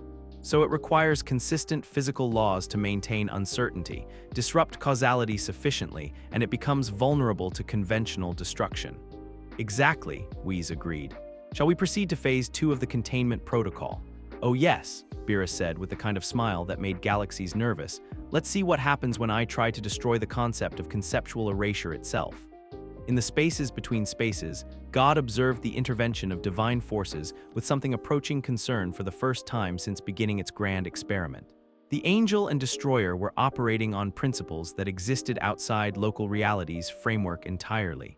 They weren't subject to conceptual manipulation because they served as the fundamental forces that made concepts possible in the first place. This was problematic. Apostle Prime had been designed as the ultimate expression of conceptual warfare, something that could erase any defensive framework by attacking the underlying logic that made defense meaningful. But divine forces didn't operate through logic, they were the sources from which logic derived meaning. The Saitama variable's reaction to the failed fusion had also provided concerning data. Instead of being discouraged by failure, he had seemed genuinely interested in the reality-warping effects, as if spectacular failures were just another form of problem-solving worth exploring. Perhaps it was time to escalate beyond conceptual warfare entirely. In the deepest chambers, where mathematics folded around impossibilities, new preparations began. Not more apostles or constructs, but direct intervention. If local heroes had gained access to multiversal support, then the playing field required adjustment. After all, there were other forces in the cosmic order. other entities that existed in the spaces between realities, some of whom might find the universe's current state of protective stability quite inconvenient for their own goals. The work continued, the network grew, and somewhere in dimensions perpendicular to thought, something vast and patient began composing invitations to a more comprehensive game. The thing about Saitama was that he had never been particularly impressed by abstract philosophical concepts, especially when they were preventing him from accomplishing simple, practical goals. He stood in front of Apostle Prime, watching Beerus and Whis engage in increasingly complex theoretical discussions about the nature of existence and uncertainty, while reality continued to forget how to protect itself in steadily expanding waves. "You know what?" he said suddenly, interrupting a detailed explanation of causality disruption protocols. "This is stupid." Everyone turned to look at him. "I mean, really stupid," Saitama continued, his voice carrying the particular tone of someone who had reached the end of his patience with overcomplicated nonsense. "We're standing here having a philosophy debate with something that won't even commit to existing properly. Meanwhile, my apartment's hot water is probably going to be broken for another week because the repair guy can't remember why fixing things matters." "Saitama," Goku said carefully, "I don't think it's that simple. Of course it's that simple." Saitama looked directly at Apostle Prime with the expression he usually reserved for particularly annoying discount stickers that wouldn't peel off cleanly. "You're just Tuesday." The effect was immediate and dramatic. Apostle Prime's form flickered, its quantum uncertainty collapsing slightly as Saitama's absolute conviction provided an anchor point for definition. "What did you say?" the entity demanded, its voice becoming noticeably more solid. "Tuesday," Saitama repeated with the kind of casual certainty that had convinced Garou to reconsider his entire worldview. "You're just another Tuesday problem, a moderately annoying thing that happens sometimes and then goes away when someone deals with it properly." With each word, Apostle Prime became more real, more defined, more vulnerable. Saitama's unshakable belief that this was just another routine inconvenience was forcing the entity to choose between maintaining uncertainty and engaging with someone who refused to acknowledge that uncertainty as meaningful. "I am the collapse of defensive frameworks," Apostle Prime protested, but its form was solidifying rapidly now, becoming something that could be targeted rather than just theoretically discussed. "No," Saitama said with the patient firmness of someone explaining basic facts to a confused child, "you're Tuesday, and Tuesday is the day I usually handle annoying problems before they get worse." He raised his fist, and for the first time since its manifestation, Apostle Prime looked genuinely concerned about the possibility of being punched. Watching this exchange, Goku felt something click into place in his understanding of how reality actually worked in this strange world. Child Emperor had mentioned it weeks ago. Defining unknown variables was the first step to containing anomalous effects.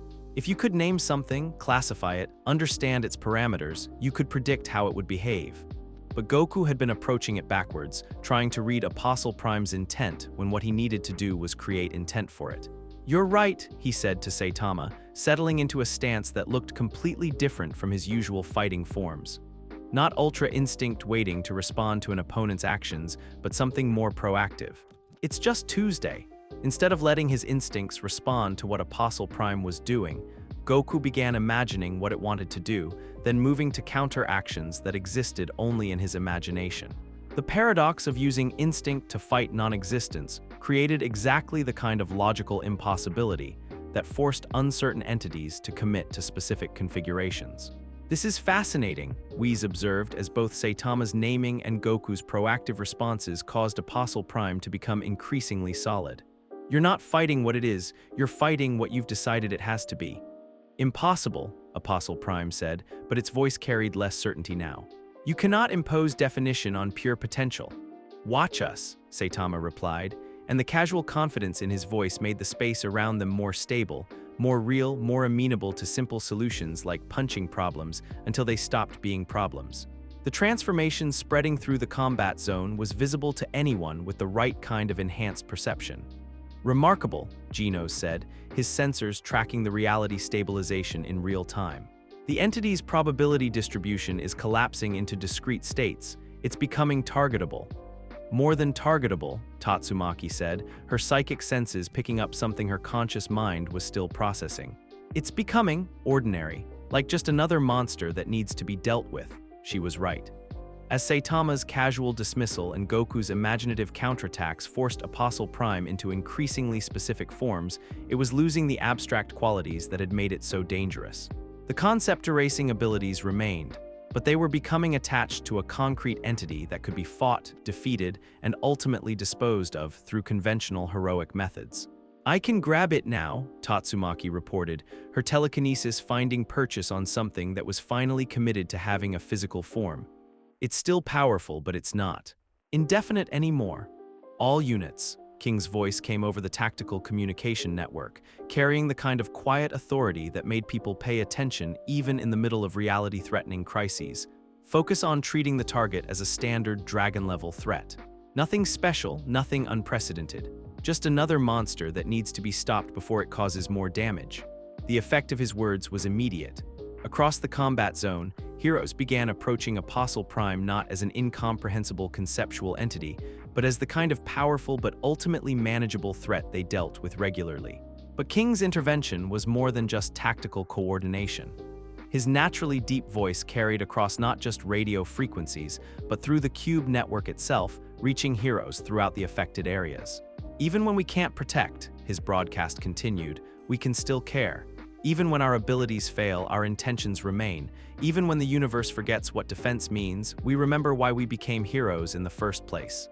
The words were simple, almost mundane, but they were backed by the collective belief of dozens of heroes who had chosen to risk their lives for strangers, who had committed to standing between danger and innocence regardless of their chances of success.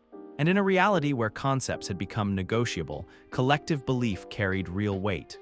Across the city, heroes who had been struggling with erased defensive instincts felt those instincts returning. Not because their abilities had been restored through external intervention, but because they had been reminded that heroism existed in the choice to act, not in the effectiveness of the action. "I remember now," Metal Bat said, his fighting spirit surging back to full strength as he recalled why he had started fighting in the first place. "It's not about whether we can win. It's about making sure they don't." Atomic Samurai's blade regained its legendary sharpness as he focused not on perfect technique, but on the promise he had made to use his skills in service of others. Tank Top Monster's defensive capabilities returned as he remembered that protection was a decision, not just a tactical framework. One by one, throughout the affected areas, heroes reclaimed their abilities not by overcoming conceptual erasure, but by reaffirming the beliefs that had made them heroes in the first place. "Synchronized conceptual restoration," Child Emperor reported, his analytical capabilities fully returned and immediately applied to understanding what was happening. "The entity's ability to erase defensive frameworks is being countered by collective reaffirmation of heroic purpose." "It's not just reaffirmation," Bang said, watching the coordinated response with the satisfaction of someone whose faith in human nature was being validated. "It's demonstration. Every hero who chooses to act despite conceptual uncertainty is proving that heroism transcends abstract frameworks." "The naming effect is spreading," Blast added from his interdimensional monitoring station. "Saitama's classification of the entity as Tuesday is propagating through the cube network, providing conceptual anchors that make the entity increasingly vulnerable to conventional response." Apostle Prime, now forced into a form solid enough to be targeted, but still dangerous enough to require coordinated effort, found itself facing not just individual heroes, but a synchronized assault that treated it as exactly what Saitama had named it: a Tuesday problem that required practical solutions. "This cannot be," it said, its voice carrying genuine distress as it realized what was happening. "I am the culmination of conceptual warfare, the ultimate expression of entropy's dominance over order." "No," Tatsumaki said, lifting it telekinetically while Vegeta charged a devastating energy attack and Goku prepared a precise Kamehameha. "You're Tuesday. And Tuesday problems get solved by teamwork and proper application of force." The coordinated assault that followed was beautiful in its simplicity. Not a desperate battle against incomprehensible cosmic forces, but professional heroes doing their jobs efficiently and effectively. Tatsumaki controlled positioning, Vegeta provided overwhelming offensive power, Goku added precision strikes, and the other heroes supported with their restored abilities operating at full effectiveness. Within minutes, Apostle Prime was reduced to scattered energy that dissipated harmlessly into the atmosphere. its conceptual warfare capabilities broken by the simple refusal to treat it as anything more complicated than a strong monster that needed to be stopped. "Status report," King requested as the immediate crisis resolved. "All conceptual anomalies neutralized," Blast reported. "The cube network is stabilizing, reality coherence is restored to baseline parameters, and the entity has been completely dispersed. Casualties? Remarkably few. Some property damage, minor injuries, but the entity appeared designed to study rather than eliminate heroes. Even its most dangerous capabilities focused on incapacitation rather than destruction. Because dead heroes don't provide useful research data," Goku said, echoing his earlier assessment. "This was all one big experiment. An experiment that failed," Vegeta added with satisfaction, powering down from Ultra Ego and trying not to show how exhausted he was from the sustained high-level combat. But even as they celebrated the victory, the more experienced heroes were already thinking about larger implications. "This was sophisticated," Bang observed. "Coordinated, well-planned, and specifically designed to counter our known capabilities. Someone with extensive knowledge of heroic frameworks orchestrated this entire sequence of events." "Which means," King said grimly, "this probably isn't over. We've proven we can adapt to conceptual warfare, but our enemy has learned how we adapt. The next phase will be designed to counter our countermeasures." Before anyone could respond to this sobering assessment, alarms began blaring throughout the city with an urgency that suggested something had gone very wrong very quickly. "New contacts," Blast reported, his voice carrying the kind of tension that made everyone pay attention. "Multiple high-energy signatures manifesting simultaneously, not apostles, something else. Something bigger." On the tactical displays, dozens of new readings appeared across the city, not the geometric precision of the cube network, but organic-looking energy patterns that pulsed with malevolent purpose. "What are we looking at?" Tatsumaki demanded. "Unknown entities," Blast replied. "Power levels consistent with Dragon class or higher, all manifesting simultaneously across 17 different locations." "Escalation," Whis observed with the tone of someone recognizing a familiar pattern. "Your enemy has moved beyond conceptual warfare to direct confrontation. Can we handle 17 dragon-level threats simultaneously?" King asked. "Unknown," Blast admitted. "But we're about to find out." In the spaces between spaces, God reviewed the failure of Apostle Prime with something that transcended disappointment and approached genuine respect for its opponent's adaptability. The heroes had learned to counter conceptual warfare through the simple expedient of refusing to treat it as conceptually significant. The Saitama variable's naming habit had proven even more powerful than initially calculated, capable of collapsing quantum uncertainty through sheer dismissive conviction. This required a fundamental shift in strategy. If local heroes could adapt to exotic approaches by treating them as routine problems, then perhaps it was time to present them with routine problems on a scale that would overwhelm their adaptive capabilities. The invitations had been sent, the contracts negotiated, the dimensional barriers temporarily lowered. Entities from across the cosmic order had been offered opportunities to test themselves against this unusually resilient reality, with the understanding that any data gathered would be shared for mutual benefit. Not more constructs or apostles, but actual threats with their own agendas, their own motivations, their own reasons for wanting to challenge the heroes who had proven so troublesome to conventional approaches. Let them use teamwork and synchronized belief against opponents who had their own forms of coordination. Let them apply naming techniques to entities that had never been subject to conceptual manipulation in the first place. Let them discover what happened when their hard-won understanding of heroic efficiency met challenges that had been designed by entities with completely different assumptions about how power should be applied. The work continued. The network grew. And throughout the city, shadows began moving in patterns that suggested something vast and multifarious was preparing to test every assumption the heroes held about the nature of coordinated response. The 17 dragon-level entities that materialized across Z-City had clearly not gotten the memo about heroic efficiency and coordinated response protocols. They were impressive in the way that cosmic horrors usually were, all impossible geometries and reality-warping abilities and dramatic declarations about inevitable doom. Under normal circumstances, even one of them would have required a full S-class response team and careful tactical planning to defeat safely. Unfortunately for them, they had arrived at a moment when the city's heroes were riding the high of having just solved conceptual warfare through the simple expedient of refusing to treat it as complicated. 17 targets, approximately 40 functional heroes. King's voice came across the tactical network with the kind of calm analysis that made crisis management sound like routine scheduling. Standard Dragon-class response protocols should be sufficient. Try not to let them monologue too much. We've got dinner plans. What followed was less a series of desperate battles and more like a very efficient demonstration of why experienced heroes didn't panic when large numbers appeared on threat assessments.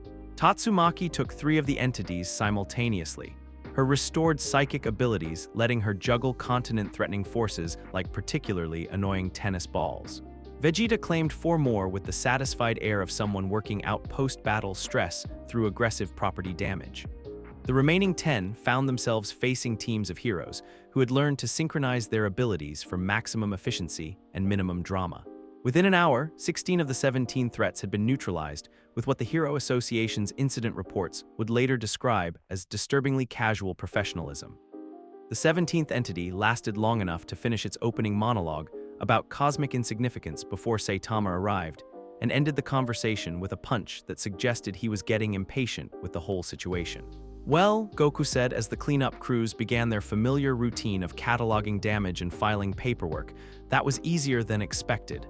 "Too easy," Bang said, his expression troubled. "Entities of that power level don't usually travel in groups unless they're coordinating with something larger. Or unless they're a distraction," Blast added grimly from his interdimensional monitoring station. "I'm reading massive energy buildup in the spaces between dimensions. Whatever sent these things is preparing something much more direct." The first sign that their enemy had moved beyond indirect warfare came when cause and effect stopped working properly in downtown Z-City.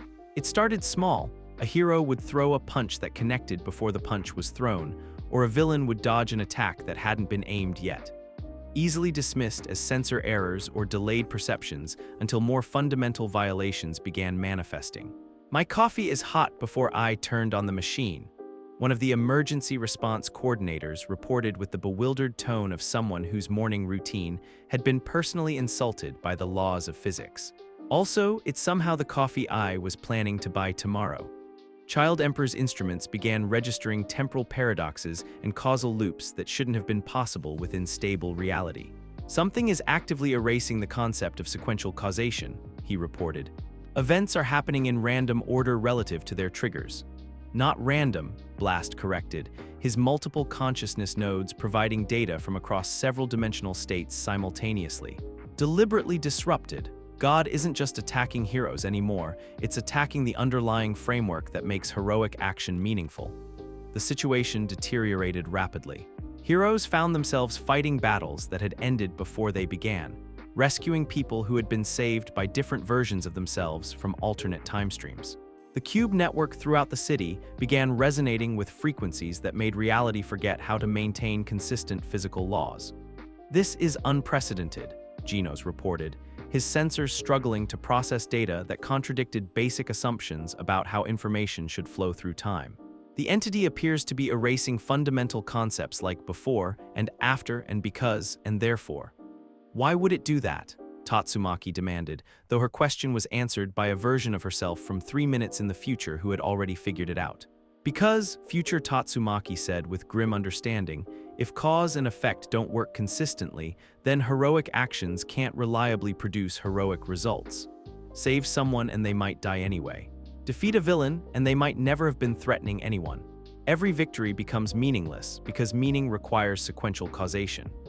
Saitama watched the downtown area flicker between different states of existence with the expression of someone whose grocery shopping had been interrupted by unnecessarily complicated nonsense once too often. "Okay," he said, his voice carrying the kind of dangerous calm that had historically preceded simple solutions to complex problems. "This is really starting to annoy me." "Master," Gino said carefully, "perhaps we should coordinate with the other heroes before—" "No." Saitama's interruption was quiet but absolute. "I'm tired of coordinating. I'm tired of tactical analysis. I'm tired of enemies that think they're too clever to punch properly." He looked up at the reality distortions with the expression he usually reserved for sale prices that turned out to have misleading terms and conditions. "I was going to buy discount vegetables today," he continued conversationally. Simple plan, walk to store, buy vegetables, go home, cook normal meal. But instead I'm standing here watching time and space have a nervous breakdown because something with too many syllables in its name decided that the universe is too orderly. As he spoke, the reality fluctuations around him began to stabilize slightly, as if his absolute conviction that this was all unnecessary was providing some kind of conceptual anchoring. So here's what's going to happen, Saitama said, raising his fist with the kind of deliberate finality that made smart monsters reconsider their career choices. I'm going to find whatever's causing this problem, and I'm going to punch it until it stops making my day complicated. And if it tries to hide behind fancy concepts or dimensional barriers or quantum uncertainty, I'm going to punch those things too. That's when space folded itself inside out, and something vast beyond comfortable comprehension manifested directly in the center of the city. Not gradually, not dramatically, just suddenly present, like reality had been edited to include something that had always been there but hadn't bothered to exist until now. God appeared as a geometric impossibility that hurt to perceive directly, all angles that didn't add up to sensible totals and dimensions that existed perpendicular to everything else. Its presence made the air taste like mathematics and caused electronic devices to start displaying error messages in languages that hadn't been invented yet. Enough, it said, and its voice was the sound of every possible voice saying every possible thing simultaneously across all possible timelines. You have exceeded acceptable parameters of adaptive resistance. The cube network throughout the city began resonating at frequencies that made reality itself seem uncertain. Cause and effect became completely negotiable. Past and future started happening simultaneously. Heroes found themselves fighting across multiple dimensional states at once, engaging with past and future versions of themselves in battles that existed outside normal temporal sequence. Localized reality unraveling, Blast reported, his consciousness scattered across dozens of anchor points to maintain some semblance of coordination. The entity is directly manipulating fundamental concepts. If this spreads beyond the immediate area, global cascade failure, Whis finished calmly, materializing beside them with Beerus in tow. The universe forgets how to maintain consistent physical laws, and causality becomes purely optional. Most realities don't survive that level of conceptual flexibility. Can you stop it? King asked with the practical urgency of someone whose strategic planning was being hampered by linear time becoming a polite suggestion. Not directly, Beerus said, purple destruction energy flickering around him as he studied the entity that had made destroying things conceptually impossible. But we can provide a stable foundation for others to work from. What followed was the most complex piece of multiversal engineering anyone present had ever witnessed. Whis and Beerus began weaving their angel and destroyer energies together, creating a conceptual anchor bubble that maintained basic reality rules through sheer divine authority. Blast's scattered consciousness nodes immediately linked into the construct, providing computational support and dimensional stability. Anchor established, Blast reported, his voice coming from multiple directions as his awareness spread across the stabilized zone. We've got maybe a 20-meter radius where cause and effect still work properly, but maintaining it is requiring significant energy expenditure. Perfect, King said with the satisfied tone of someone whose tactical planning had just found the foundation it needed. Now we just need to get God to come down here where we can actually fight it. How do we do that? Goku asked, though his expression suggested he was already formulating ideas that would probably be dangerous and definitely be effective. We make it an offer it can't refuse, Saitama said with the kind of simple certainty that had convinced a self-proclaimed ultimate evil to become a hero. It wants to study us? Fine. Let's give it something really interesting to study. He stepped to the edge of the anchor bubble and looked up at the geometric impossibility that was systematically unmaking the conceptual foundations of reality. Hey, he called out, his voice carrying clearly despite the dimensional interference. You want to see how heroes really work when everything else stops working? Come down here and find out. God's attention focused on them with the weight of cosmic scrutiny that made the anchor bubble flicker under the pressure. You think to challenge entropy itself in direct combat? It asked, amusement and contempt bleeding through dimensions that shouldn't have been able to contain those concepts. I think, Saitama replied with the casual confidence that had ended their last conversation about cosmic significance, that you're just another Tuesday problem that's gotten too big for its britches. Come down here and prove me wrong. The challenge was irresistible. God descended into the anchor bubble with the inevitability of something that had never been successfully defied, its form compressing into configurations that three-dimensional space could theoretically contain. And the moment it entered the stabilized zone, cause and effect snapped back into proper sequence with an almost audible relief. "Gotcha," King said quietly. "Now what?" Vegeta asked, power building around him as he prepared for what was clearly going to be the most significant battle any of them had ever fought. "Now," Goku said, settling into a stance that combined elements from every fighting style he'd ever learned, "we show it what heroes can do when they work together properly." But this wasn't going to be fusion. Their earlier attempt had proven that their power signatures were too incompatible for traditional combination techniques. Instead, it was going to be something more fundamental, complementary philosophy applied through coordinated action. Goku began gathering energy not for attack, but for what Whis had taught him was the most advanced application of angel touch power, the ability to channel the hopes and determinations of others into something greater than the sum of its parts. "Resolve resonance," he said, his voice carrying across the tactical network to every hero in the city. "Everyone who's ever made a promise to protect someone, everyone who's ever chosen to stand up when it would be easier to stay down, everyone who's ever believed that tomorrow could be better than today, let me borrow that for a minute." The response was immediate and overwhelming. Through the stabilized cube network, now serving as conduits rather than sources of interference, came the accumulated resolve of every heroic act ever performed in the city. Every rescued civilian, every monster defeated, every moment when someone had chosen to help rather than hide, all of it flowing into the technique Goku was building. It wasn't a spirit bomb drawing on natural energy. It was something more specific, a crystallization of every reason anyone had ever had for refusing to give up hope. "Impressive," God acknowledged as the energy began to take form above them. "But hope is merely delayed despair. All structures eventually yield to entropy." "See, that's where you're wrong," Saitama said, stepping forward with his fist raised and glowing with power that wasn't entirely his own, the combined will of everyone who had ever decided that giving up wasn't an option. "Hope isn't delayed despair. Despair is what happens when you run out of people willing to throw punches at impossible problems." The serious punch that followed was enhanced by everyone's combined determination, but it wasn't the physical impact that mattered. It was what the punch represented, the absolute refusal to accept that any problem was too big to be solved through sufficient application of heroic stubbornness. God took the hit and staggered, not from physical damage but from conceptual displacement. The punch hadn't just hurt it, it had challenged the fundamental assumption that entropy always won in the end. "Impossible," it said, form flickering as competing concepts fought for dominance within its structure. "Entropy is the inevitable fate of all ordered systems." "Says who?" Saitama asked, preparing another punch with the same casual certainty he brought to all of life's problems. "Maybe entropy's just another Tuesday problem that nobody's bothered to solve properly yet." The second punch didn't just damage God, it punched the concept of inevitable defeat out of existence entirely, replacing it with something more useful. The idea that any problem could be solved if enough people cared enough to keep trying. The effect was immediate and transformative. Throughout the city, reality stabilized not because the laws of physics had been restored, but because everyone within the affected area suddenly remembered that those laws were useful and decided to maintain them through collective agreement.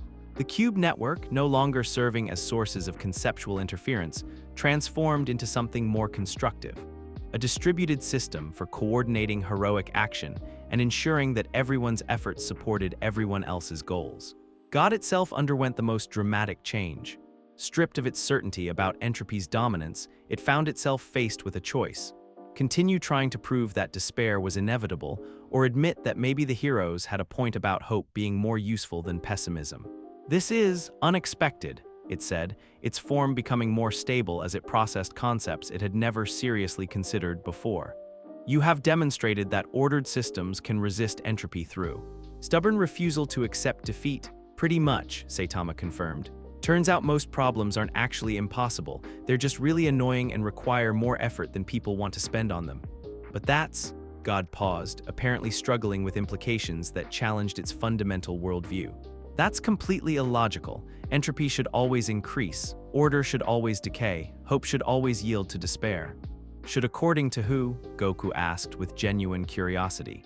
"Maybe those are just rules you made up because you never met anyone stubborn enough to ignore them." The silence that followed was the kind that usually preceded either violent explosions or profound philosophical breakthroughs. I require time to process these concepts, God said finally, its form beginning to fade as it withdrew from direct confrontation. This data challenges fundamental assumptions about universal development patterns. Take all the time you need, Saitama said generously. Just do it somewhere that doesn't interfere with normal people trying to live normal lives. And with that dismissal, treating cosmic entities like noisy neighbors who needed to keep it down, God retreated to whatever spaces between spaces it called home, leaving behind only a city full of heroes who had just discovered that the universe was a lot more cooperative when everyone agreed to work together properly. Status report, King requested as the immediate crisis resolved. All dimensional anomalies neutralized, Blast reported, his scattered consciousness nodes slowly reconvening into more conventional awareness. Reality coherence restored to baseline parameters. The cube network has been repurposed for hero coordination rather than conceptual interference. Casualties, remarkably few. Some property damage, significant philosophical displacement, but the entity appears to have been genuinely surprised by our approach rather than actively malicious. So it's over, Tatsumaki asked. This phase is over, Whis confirmed, though his expression suggested ongoing cosmic paperwork. Though I suspect we'll be dealing with the philosophical implications for some time. It's not often that fundamental cosmic entities have their worldviews challenged quite so directly. Will it come back? Goku wanted to know. Unknown, Beerus said, his destruction energy finally powering down to levels that didn't make nearby electronics nervous. But if it does, it will probably bring better arguments and more interesting challenges. Today was educational for all parties involved. As cleanup crews began their familiar routine, and heroes started filing incident reports that would probably be classified as science fiction, Saitama picked up his grocery bags and checked to make sure his discount vegetables had survived the battle against conceptual entropy. Well, he said with satisfaction, that wasn't as annoying as I thought it would be, and I can still make hot pot for dinner. That's your takeaway from defeating a cosmic entity? Vegeta asked. That and the fact that most problems really aren't as complicated as they pretend to be, Saitama replied pragmatically. You just have to be willing to punch them until they admit it. The Hero Association's post-crisis debriefing session was exactly the kind of bureaucratic nightmare that made experienced heroes grateful they spent most of their time fighting monsters instead of attending meetings. McCoy sat at the head of a conference table covered in incident reports, witness statements, and sensor readings that looked like they'd been generated by computers having existential crises. His expression suggested someone who had started the day believing he understood how reality worked and was now questioning whether he understood anything at all. Let me see if I have this correct, he said, consulting a clipboard thick enough to serve as improvised body armor. A cosmic entity calling itself God initiated conceptual warfare against the city's heroes, using dimensional anchor points that created zones where abstract ideas became negotiable. That's accurate, King confirmed from his seat with the kind of quiet authority that made people forget to question how he always seemed to know exactly what had happened during crises he hadn't visibly participated in. This entity then escalated to direct reality manipulation, causing causality breakdown and temporal displacement effects that threatened multiversal stability. Also accurate. And the situation was resolved when B-Class hero Monkey Fist performed a resolve resonance technique, while a class hero Caped Baldy delivered what he described as serious punches, enhanced by the collective determination of everyone who had ever decided not to give up. McCoy looked up from his clipboard with the expression of someone whose professional life had just been personally insulted by the concept of logical narrative coherence. How exactly am I supposed to file this report? Under Tuesday problem successfully resolved, Saitama suggested helpfully from the corner where he was reading a manga magazine and trying not to look like he was paying attention to the meeting. Tuesday problem? Standard classification for annoying situations that require direct action to resolve. King explained with the diplomatic skill that had kept him alive in S-Class for 7 years. Routine but requiring proper application of heroic resources. McCoy stared at him. A multiversal threat is not routine. It is when you handle it correctly, Saitama said without looking up from his magazine. Like I said, most problems aren't actually complicated. They just pretend to be because nobody wants to put in the effort to solve them properly. The individual incident reports were somehow even more surreal than the summary briefing. Genos had submitted a 17-page technical analysis that included sensor readings, energy measurements, and tactical assessments written with his usual mechanical precision. Unfortunately, most of the data contradicted basic assumptions about how physics was supposed to work, making the report read like high-quality science fiction rather than official documentation. Tatsumaki's contribution was characteristically direct. Big annoying thing threatened city. We stopped it. Property damage minimal considering scale of threat. No further questions. Atomic Samurai had written 3 paragraphs about the philosophical implications of conceptual warfare before apparently giving up and concluding with, "Drew sword, cut problems, mission accomplished." Child Emperor had submitted what appeared to be the outline for a doctoral thesis on multidimensional threat assessment, complete with footnotes and bibliography. McCoy had given up trying to read it after the second page introduced mathematical concepts that didn't exist in any textbook he could find. Bang's report was a model of classical understatement. Assisted in resolution of unusual situation. All students performed admirably under extraordinary circumstances. Recommend continued training in adaptive response protocols. And then there was King's assessment, which somehow managed to make the entire cosmic crisis sound like routine strategic planning. Dragon-level threat escalated to God-level through conceptual manipulation tactics. Response teams adapted effectively using coordinated approach emphasizing psychological resilience and tactical flexibility. Recommend standard protocols with additional emphasis on belief-based countermeasures for future conceptual warfare scenarios. McCoy looked up from King's report with something approaching desperation. How do you make fighting cosmic entropy sound like filling out insurance forms? Experience, King replied gravely. The promotion announcements were delivered with the kind of bureaucratic efficiency that suggested someone had decided to process the paperwork before anyone could think too hard about the implications. Due to demonstrated leadership capabilities during the recent multiversal crisis, McCoy read from official documentation that had apparently been prepared by people who understood politics better than physics. King is hereby promoted to S-Class rank 6 with commendations for strategic coordination under extraordinary circumstances. What about Goku? Tatsumaki asked, apparently having decided that anyone who could perform techniques called resolve resonance deserved better than B-Class status. Goku remains B-Class rank 73, McCoy confirmed. His paperwork is still pending proper identification verification and citizenship documentation, though he's been flagged for potential promotion pending administrative review. What kind of review? Goku asked with the polite interest of someone who had never really understood bureaucracy but was willing to be patient with it. The kind where we try to figure out what classification applies to someone whose official combat assessment reads, broke reality, fixed reality, suggested everyone have noodles afterward. McCoy said with the tone of someone whose job description had not prepared him for this level of absurdity. Makes sense, Saitama said approvingly. Noodles are important. 2 weeks later, the training sessions that had started as emergency measures had evolved into something more permanent and significantly more popular than anyone had expected. Genos had mastered his controlled overdrive protocols to the point where 90 seconds of enhanced performance felt natural rather than forced. The safety caps remained in place, Dr. Cusino had been very clear about the importance of preventing system overloads, but the efficiency improvements had made him noticeably more effective even in base mode. The key insight, he explained to a group of newer heroes who had requested similar training, is that enhancement techniques become more valuable when you can't rely on them constantly. The limitations force you to be more creative about when and how to use improved capabilities.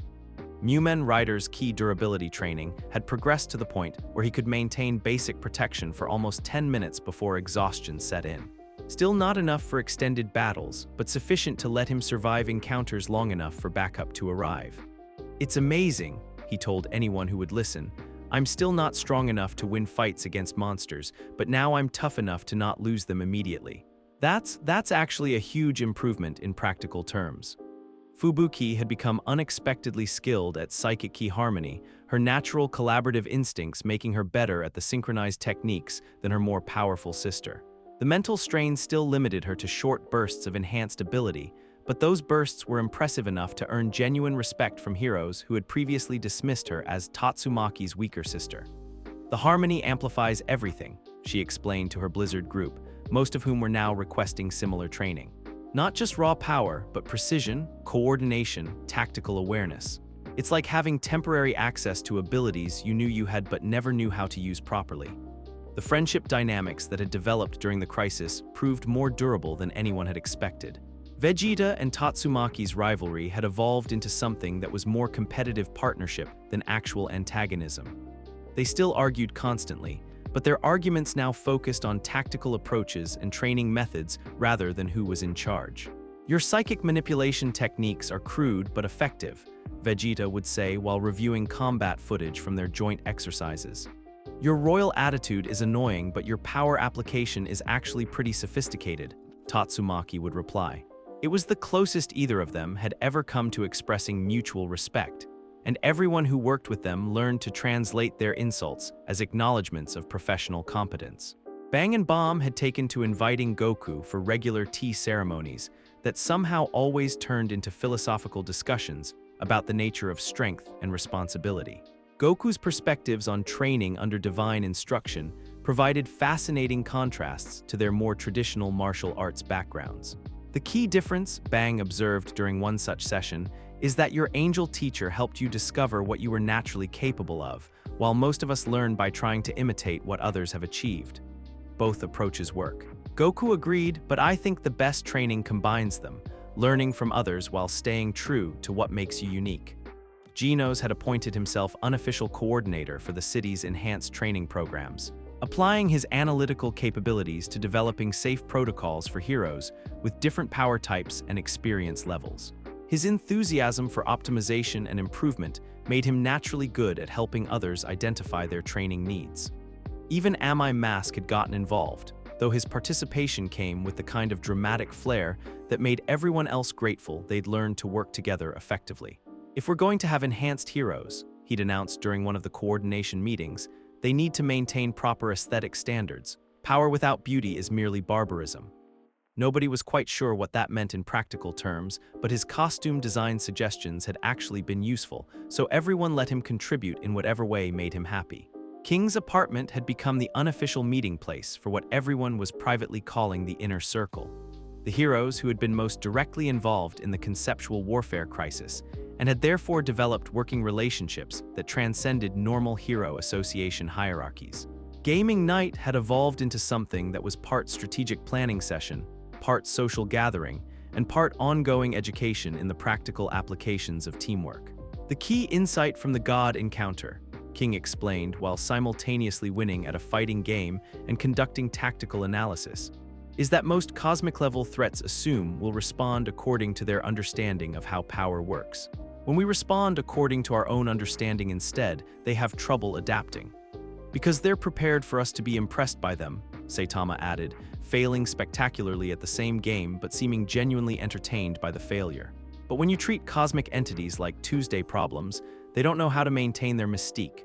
Exactly. Mystique is a psychological weapon that only works if the target cooperates with being mystified. Goku was getting better at video games through the simple expedient of treating them like training exercises in pattern recognition and adaptive response.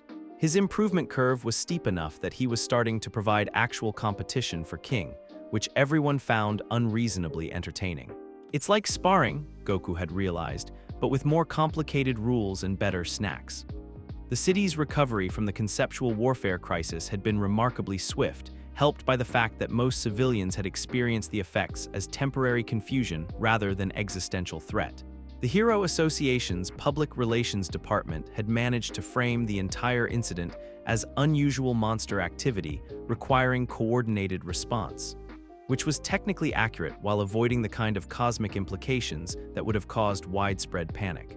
Honestly, one of the PR coordinators had confided to McCoy, "The public is so used to weird stuff happening in this city that multiversal threats barely register as unusual anymore.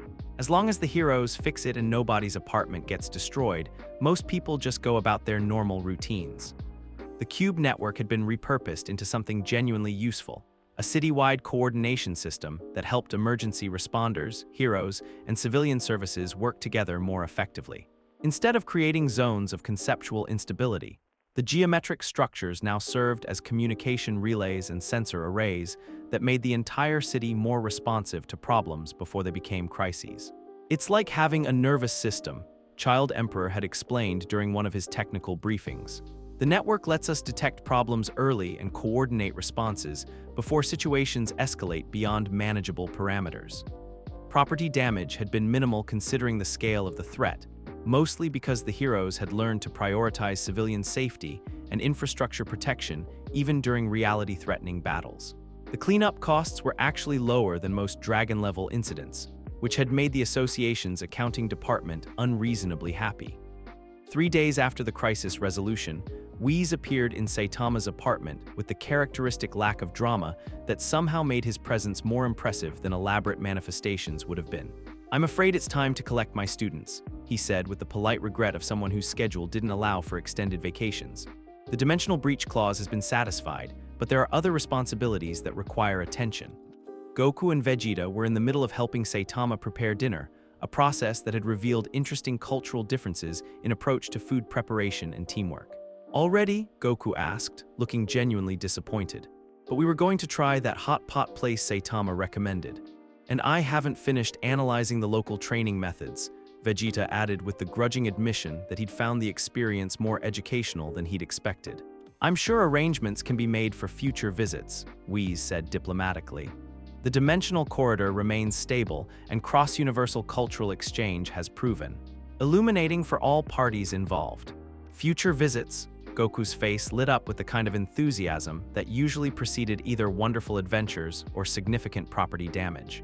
"Within reason," Whis clarified quickly, "and with proper coordination through official channels." "Does that mean we can invite them back?" Genos asked, apparently already calculating the training benefits of regular access to angel-taught techniques. "Eventually, yes, though next time we'll probably want better advance notice and more comprehensive incident insurance." "One more night," Goku requested with the tone of someone who had learned that good friendships were worth negotiating for. "Just one more night to do this properly. You know, noodles, terrible video games, normal conversation that doesn't involve cosmic threats or multiversal politics." Whis considered this with the expression of someone whose cosmic scheduling was complicated but not inflexible. "I suppose one additional evening wouldn't disrupt the universal order," he agreed, "provided everyone understands this is a social gathering, not a tactical planning session." "Deal," Saitama said immediately. "But everyone has to help cook. I'm not running a restaurant here." "Acceptable terms," Vegeta said with the dignity of someone who had discovered that collaborative cooking was actually more interesting than he'd expected. And so the most powerful beings in several universes spent their last evening together, arguing about proper noodle preparation techniques, failing at cooperative video games, and having the kind of ordinary conversation that made cosmic adventures feel manageable rather than overwhelming. The hot pot dinner took place on Saitama's balcony, which had somehow survived multiple reality-threatening battles without suffering any structural damage. The view wasn't impressive, just the ordinary urban landscape of a city that had learned to take cosmic weirdness in stride, but the company made it feel significant. "You know," Goku said, savoring soup that had been prepared through genuine teamwork rather than individual technique, "this is nice, just, normal, no training, no battles, no universe-threatening problems. Just friends having dinner. Don't get used to it," Tatsumaki said, though her tone was more affectionate than warning. "This city attracts weird problems like a magnet. Give it a week and something new will show up that requires coordinated heroic response." "Let it come," Vegeta said, with the confidence of someone who had learned that most problems could be solved through sufficient application of teamwork and stubborn determination. "We've proven we can adapt to anything that shows up." "Within reason," King added diplomatically, "let's not tempt fate. Fate can get in line with everything else that wants to make my day complicated," Saitama said pragmatically. "I've got a new manga series starting next week, and I'm not letting cosmic entities interfere with the reading schedule." They sat in comfortable silence for a while, watching the city lights and thinking about the strange circumstances that had brought them together. Heroes from different worlds, with different powers and different approaches to problems, who had somehow learned to work together well enough to convince cosmic entropy that maybe despair wasn't inevitable after all. "Thank you," Goku said finally, looking around the table at faces that had become genuinely familiar, "for letting me be part of this, for teaching me things I didn't know I needed to learn, for being the kind of people worth fighting alongside." "Thank you," King replied with the quiet sincerity that made his reputation for intimidation seem absurd, for reminding us that strength without friendship is just showing off.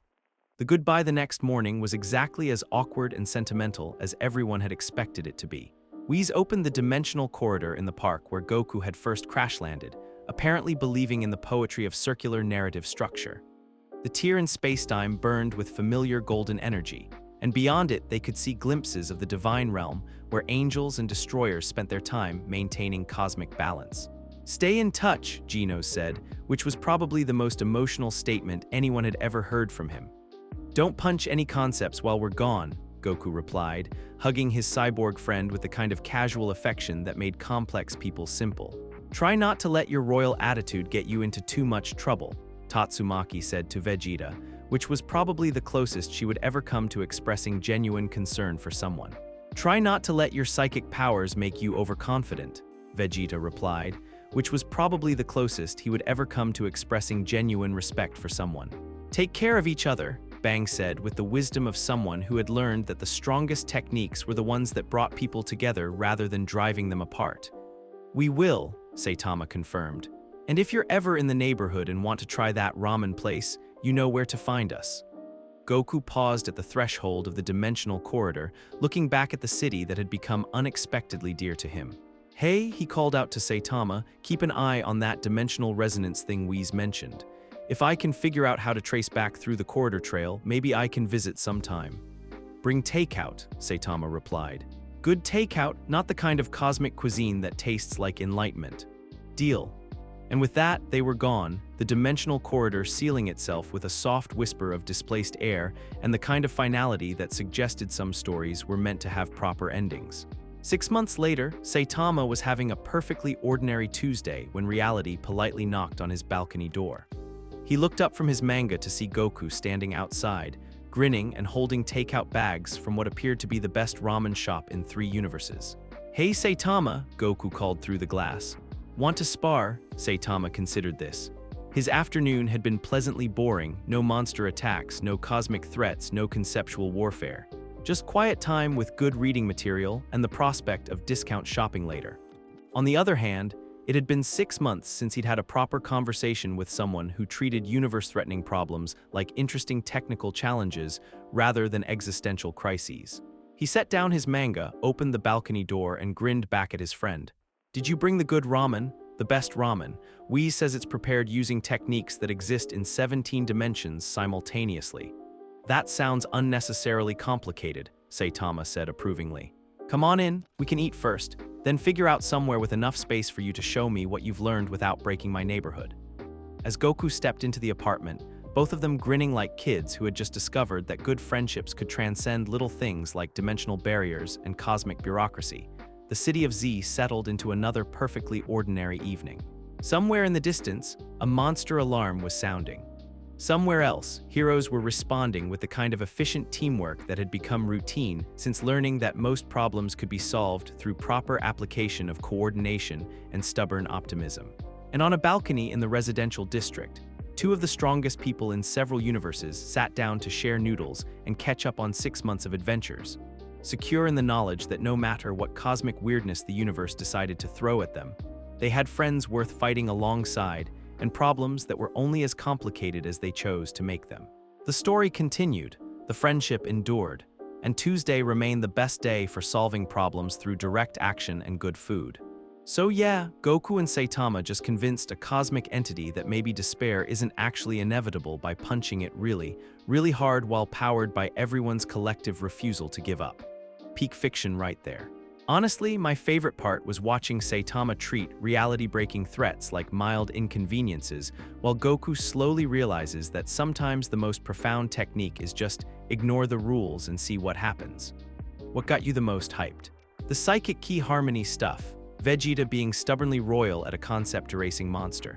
Drop a comment and let me know which moment broke your brain the most. Subscribe for more stories where friendship and excessive force solve cosmic problems, and peace out. Remember, every universe-ending crisis is just a Tuesday if you're annoying enough about it.